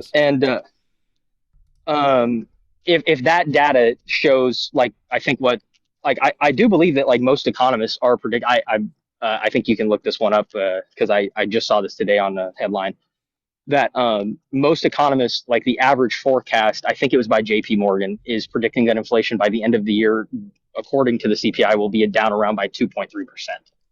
And so, like, I understand what you're saying about not being able to accurately count the data, and that's why I think we still have to, like, get farther away from the shutdown to calculate it. But I do want to say, like, if inflation does stay around level to what it is now in this next report, then we will have to start to admit that this is true inflation. Dude, this was already true inflation. The shutdown had nothing to do with it. The shutdown doesn't affect BLS. We've never actually, a government shutdown has never stopped us from collecting this data. The only reason that it stopped us from collecting the data this time is because the Trump administration wanted us to stop collecting this data. Why did the Trump administration, why did the Trump administration fire the head of BLS? To be honest, I didn't really agree with that firing. But why did they do it? I believe that their reason, I think that their reason was that during the Biden administration, they had revised, they had come out with a huge estimate on the first estimates of job reports every month, and then like quietly revised them down. No, even though I don't really even think that she was even in there to do that. Except for the fact that that's not right. They always estimate. Every single month is an estimate. Period. The end. No, yeah. And then they get the real numbers in and they're adjusted. And then guess what? In Donald Trump's first term, the same thing happened to him a number of different times. In fact, almost on an equal magnitude, it happened to him in his first term a number of times. That the numbers came out that they were better and then were revised down. And I didn't hear anyone saying that it was some sort of fraud or that it was Biden's people or or Obama's people or it's just that's how they do the numbers in memoriam for all time.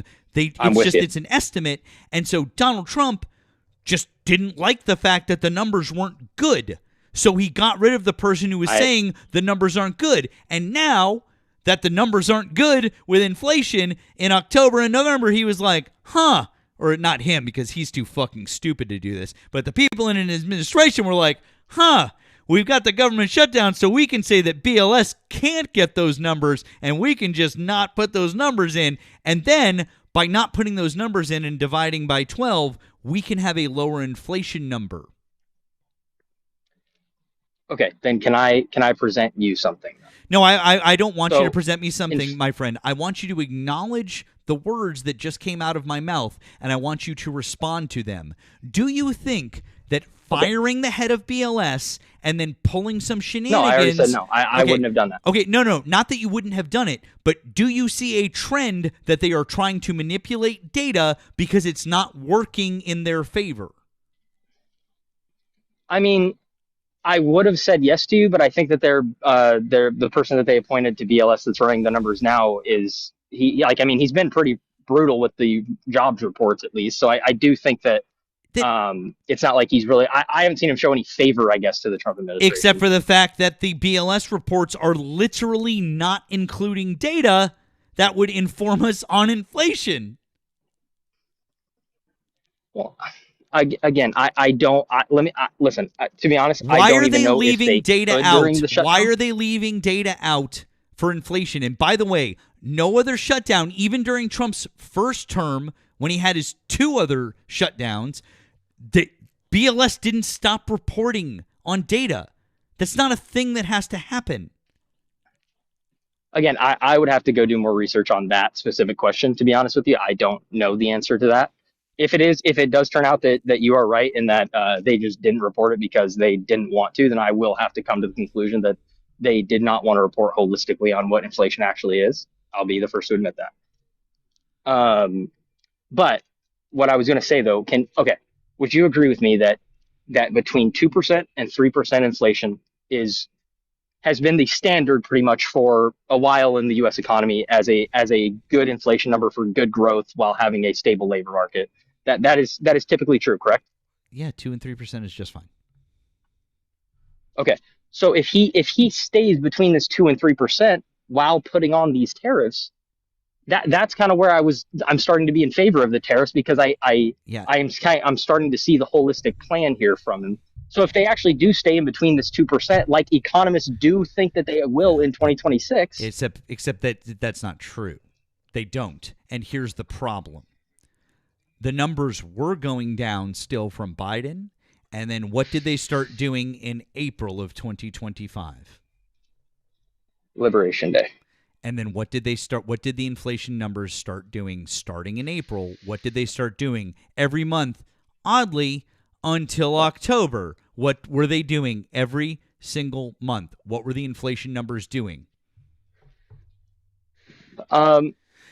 They were increasing all the way up until 3. Yeah, but all the way up until 3% inflation in September, right? And isn't it strange that when we hit 3% inflation, there was the shutdown, and in the October numbers and the November numbers, that now we've got data that's not there because of the shutdown. Okay, yes, I will concede the point, but hey, if you do have to concede if they keep getting these lower inflation numbers as we go on. You want me to concede a hypothetical?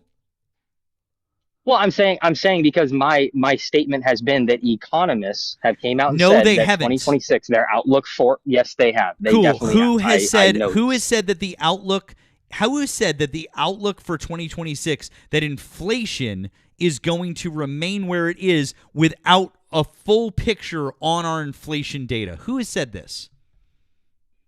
Can I pause and go look at the article? Please.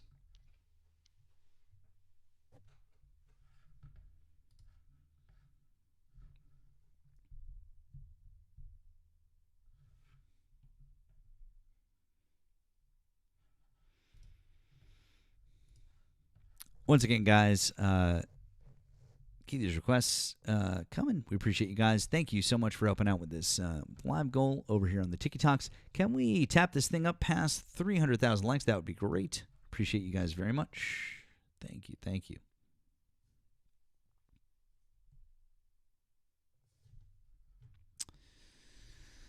Boy. Okay.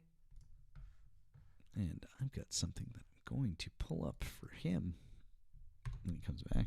So Okay, the I guess the article that I could find was the J.P. Morgan inflation outlook. But there were also I use Google AI a lot, so they gave me Morningstar had their estimate, and the CBO had their estimate, and they were all within that 2.5 to 2.7% range.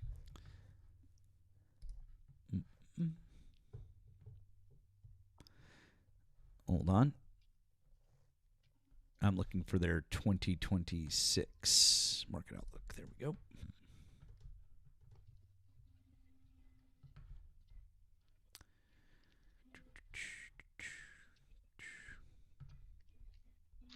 Global markets. There's U.S. Let's see.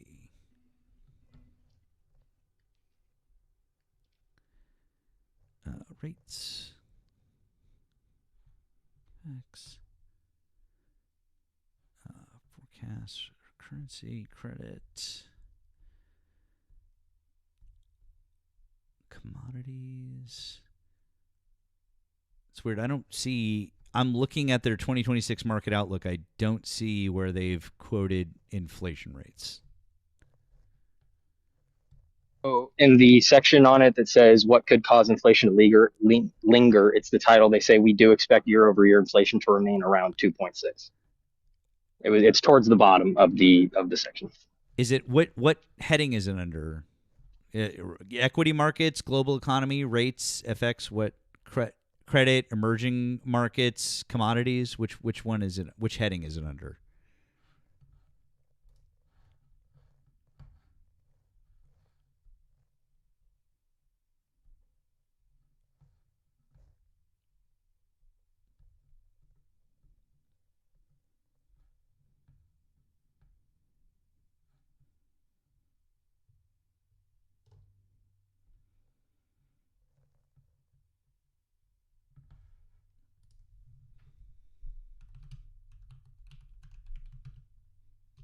Did you hear a word of what I just said? No, I can't hear you when you're off the app. Dang it.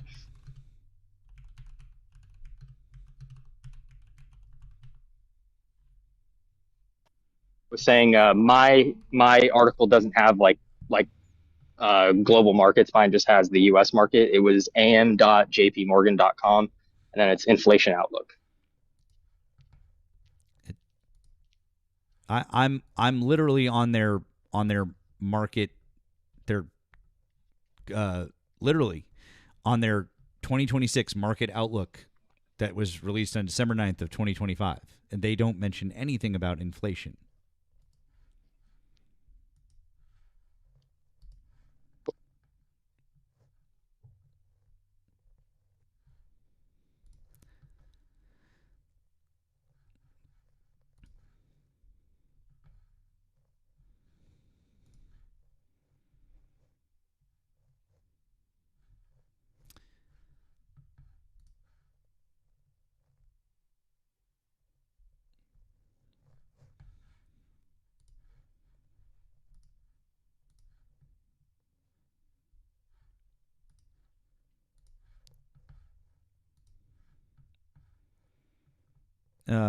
Hang on. I might have found what you're looking at instead. Say, I don't know how to find that article that you're referencing. It's fine. I might have found what you are, but mine has. It's fun. Okay. Hang on one sec. Hold on. So, yeah, for some reason that one isn't loading, but I'm sure we'll that we'll get that out of the way. Let's see. Now, are you aware, just out of curiosity, of the Peterson Institute for International Economics? I've heard of it. I'm not like super familiar with it. I have heard it before. I mean, they're kind of like one of the most recognized, economics like institutes like in the world, like one of the most respected. You can look them up. I mean, you can check them out. So their consensus, and their actual economists, and like their researchers who are not, by the way, who aren't driven by profits, they don't have an agenda to push, because they're not a corporation, and they're not trying to appease, the president of the United States by saying things that aren't true. We think is more likely inflation will potentially exceed 4% by the end of 2026. The core drivers are lagged effects of tariffs and expansion in the fiscal deficit, which could exceed 7% of GDP this year, a tighter labor market reflecting the effects of the shift in immigration policy, monetary policy that is looser than commonly appreciated, and inflationary expectations that are drifting upwards. We believe these factors outweigh the downward pressure trends that consensus has been fixated on, namely the ongoing decline in housing inflation and gains in productivity. Now, see, that makes a lot more sense to me as somebody who studied economics in college than J.D. Morgan just going like, yeah, we think it's going to be cool, and it'll just be somewhere between 2 and 3, because invest your money, it'll be fine. Well, I do think that I'm assuming that's the Peterson Institute. Yes, and again, they're not a corporation. They don't have an agenda that they're trying to push. Like, they're not trying to get people to buy things. You know what I mean? They're just I understand that. They're I also did. They're independent. They're nonprofit, and they're nonpartisan. I understand that. I did see from like I saw from the Federal Reserve Bank of Cleveland and the CBO that they also said that inflation is expected to stay around 2.5 to 2.6%. But I only saw those on the Google AI headline. I didn't go into the articles and find them. That was when I just searched it up, is what I mean. So, like, I'm just saying that there are other viewpoints than the Peterson Institute. I understand that they are very well respected, but they could be wrong. I'm not saying that there aren't other viewpoints. I'm telling you that the other viewpoints are being controlled by the person who wants them to remain low, just like the BLS. But what about the Federal Reserve Bank of Cleveland, or the CBO, who was critical of the one big the beautiful Federal bill? Reserve Bank? Who's running the Federal Reserve Bank of Cleveland? I do not know. Because guess what? No clue. Because guess what? Donald Trump has a bunch of allies at the Federal Reserve Bank. Just because Jerome Powell doesn't like him, just because Lisa Cook doesn't like him, Doesn't mean that he doesn't have a bunch of allies there, and certain segments of the Fed like him, and they're going to say positive things in his favor. I understand where you're coming from there. I guess I can't give you any information if it's just inherently biased. I understand, but independently, you're not going to find a bunch of independent economists who are looking at the 2026 U.S. economy going, things are great. Yeah, J.P. Morgan wants you to think that things are great. Of course they do. Because they want you to invest your money. They want you to invest your money. I understand that. I also think that other things show that the economy has done pretty well in 2025 and will continue to do well in 2026. Pretty well is not the right word for 2025. I would say setting the foundation for a good 2026 and onward. Because of, like everybody was screaming about the GDP in the first quarter, how it contracted, I think like 0.6%. And then now from Q2, Q3, and then the Atlanta Fed has projected 5.4% growth in Q4. That would bring it up to a total of in 2025 of about 3.1 to 3.2% for GDP for the year of 2025, which would be for having a negative GDP in Q1. That would be pretty astonishing to do. No, it really wouldn't, because of the fact that it's being artificially propped up by AI spending. And without that AI spending, you and I both know that the GDP would be shit. Yeah, but like, isn't that like you and I both know? No, it doesn't, because we don't get something that comes. No, it doesn't. Okay, cool. Then I want you to explain to me how every year something random that was unexpected comes out of left field and all of a sudden pumps that much money into our GDP without ever having been there before every single year. How does that happen? Well, I mean, I wasn't really, I would use this example. I'm just assuming this, though. You said, doesn't that always happen? No, I'm saying that there are these one-off factors that will affect GDP like that. But like GDP is that is just an output of an economy for a year. Like that is like, I feel like that's a pretty good indicator. That's usually an indicator of market health, or like of the economy's health. Except for the fact that when it's being artificially propped up by a sector that isn't going to continue to support that, it's not. Do you think AI is a bubble? Yep. In fact, everybody thinks it's a bubble. Okay. Oh, wait, that's right. You're 25 years old. You don't remember the .com bubble. I don't forgot. Think it's a bubble. Oh yeah, that's right. Never mind. I don't think it's the .com bubble, on the simple fact that the .com bubble never really had earnings and profits. Okay. I see what you're trying to get at. That's just that is a clear distinction. Except for the fact that it did. The .com bubble absolutely had earnings and profits in a number of different companies. A number of different companies were profitable, and a number of different companies made shitloads of money, and they made it through the .com bubble. They're still here today. I don't know if you've heard of Microsoft or Google or Apple or no, any of those. Okay, cool. Dell. I have. Yes. Dell, the guy who Yes. Okay, so Dell's private. So I mean, now if you've heard, what I'm saying is that if you've heard of, fine, Dell's private. Okay, great. I can pick a bunch of other ones that made it through the .com bubble because they had earnings, because they made profits. There also were a lot of them that didn't, hence the bubble. Hence people just throwing shitloads of money at anything that had www associated with it. Internet, online, whatever it was associated with it. Mark Cuban is a billionaire because of that, because he had a profitable company that actually had earnings that did well. This same thing is happening right now. Yeah.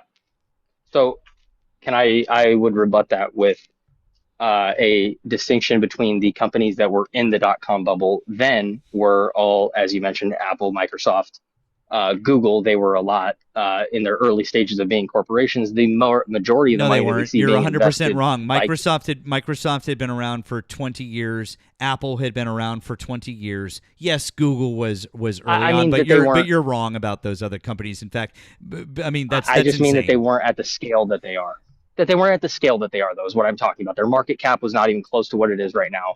They're none of what they did that back doesn't then, they matter were at the considered time. At big the time they were corporations. at the time. You're gonna tell me that in the late 90s, Microsoft wasn't considered a big corporation, dude? You're in finance. What the fuck? Hi, yeah, it was not on the scale that it is today.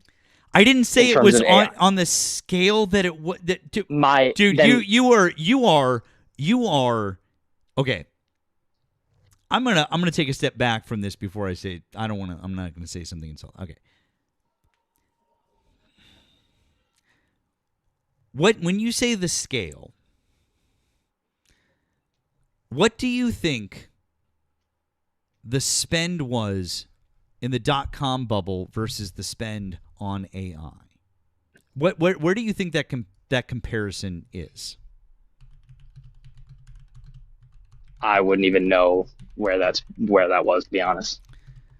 Okay, so you don't know what it is, but you are going to sit there and you're going to say, I was going to say that the companies that are investing heavily in AI are on a much bigger scale as corporations. Therefore, they will make, like, the majority of the companies that are investing in AI are on a much bigger scale than even Microsoft was back then. So that is why I would predict that they would make it through this much better than the .com bubble. Let's see if I can do this number. I don't know if I can, but I'm going to try. I don't know if I can. Fantastic. Okay. So, at the height of the .com bubble,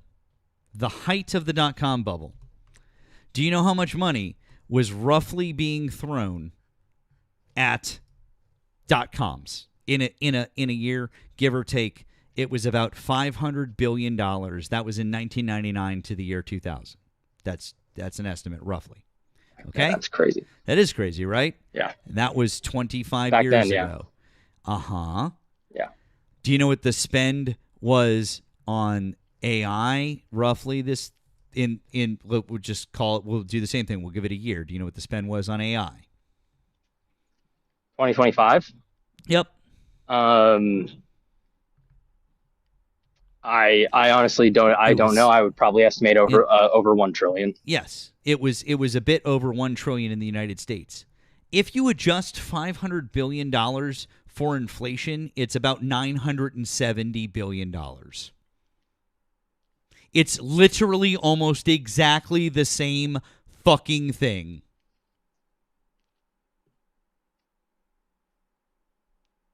Okay.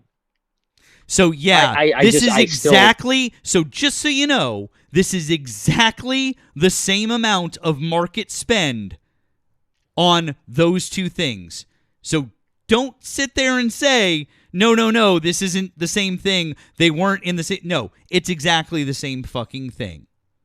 It's exactly the same fucking thing. My point was the corporations themselves. The corporations themselves were big corporations, and they were spending lots of fucking money. Just because Microsoft then isn't as big as Microsoft now doesn't mean that they weren't a powerhouse corporation that was hugely important and had a lot of fucking money and had a lot of fucking power and a lot of fucking influence. And the amount of money that was dumped into the .com bubble is commensurate with the amount of money that is dumped into the AI bubble.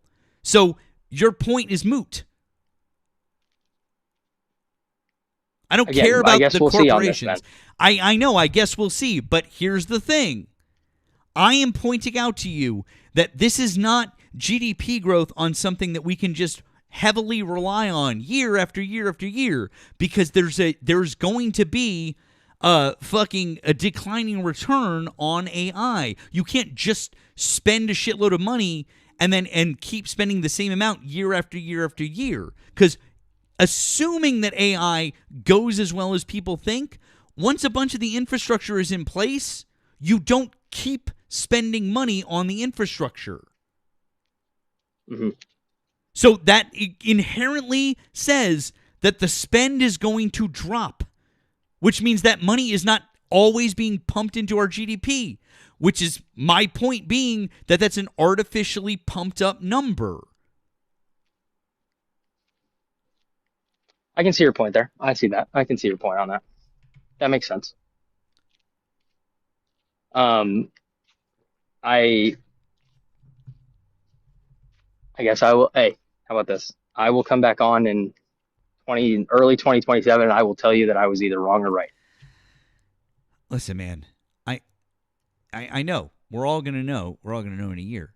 But dude, if you're in finance and you've looked at listen, I'm 43 years old.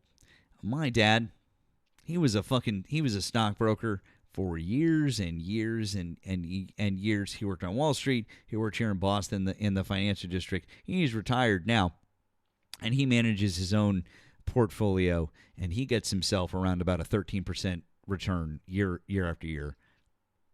Quite frankly, pretty goddamn good, right? Yeah, that's really good. That's really good.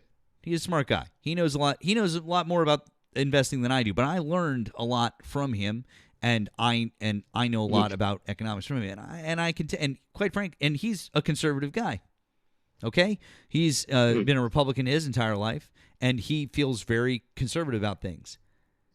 He looked at last year, and he's not happy and was scared as an investor. He's not scared. He's just mad. He's mad.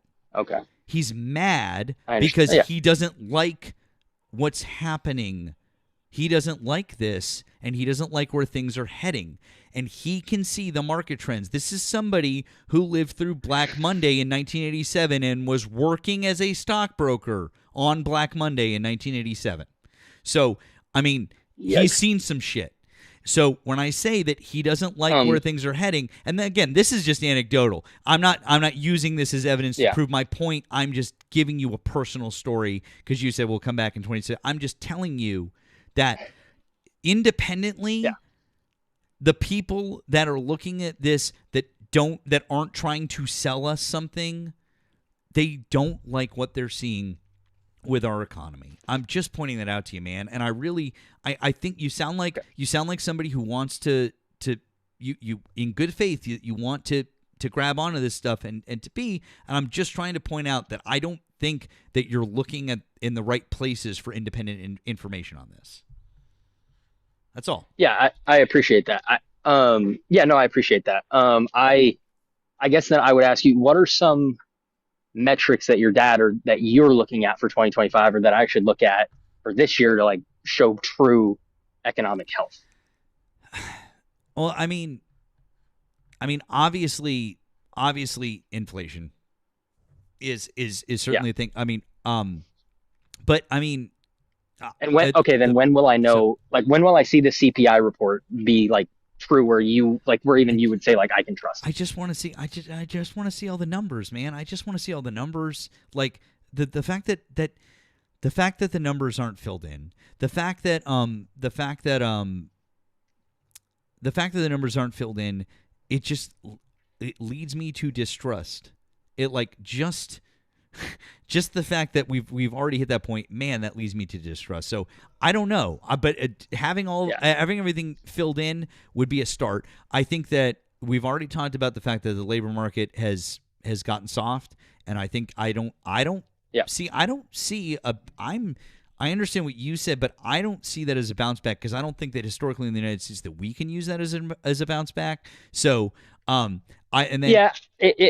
I don't even know if it's really ever been tested much in the U.S. I was just more basing it off of what other countries had done. Sure. And then also, I mean, I'm really sorry. I don't mean to cut you off. My fiance keeps calling me, so I gotta run. But I love talking to you. Thank you for being respectful, and I'll come back in 2027.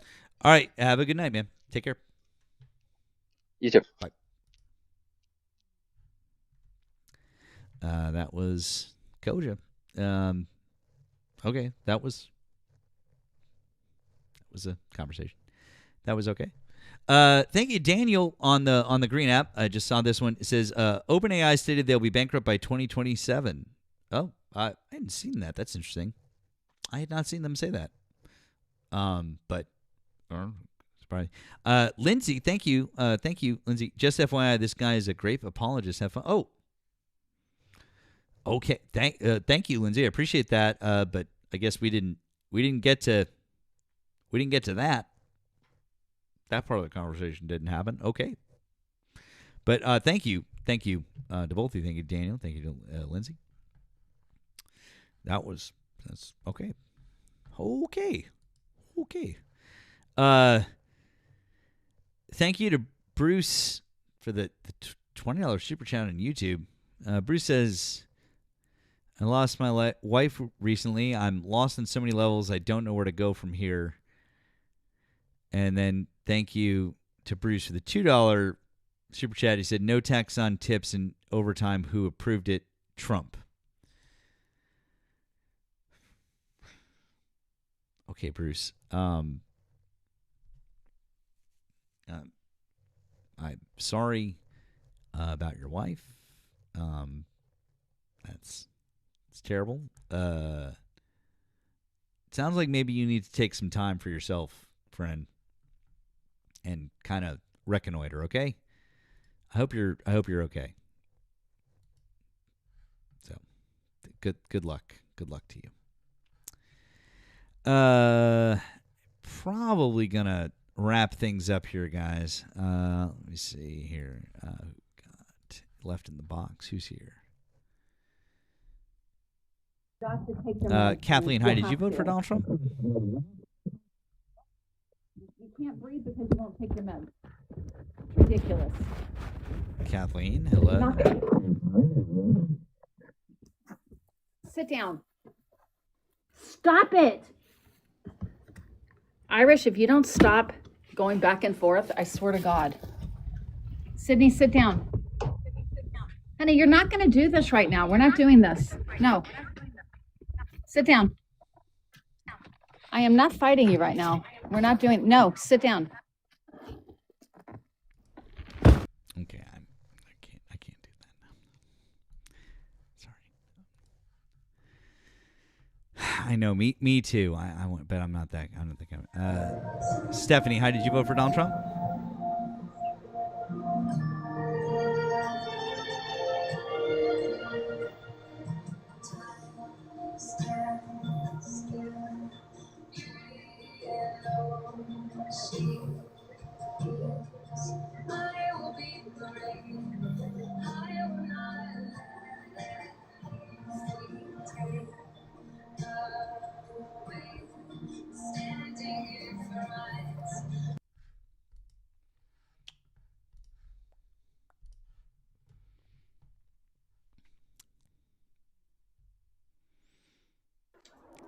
Pink Cash, hi, did you vote for Donald Trump?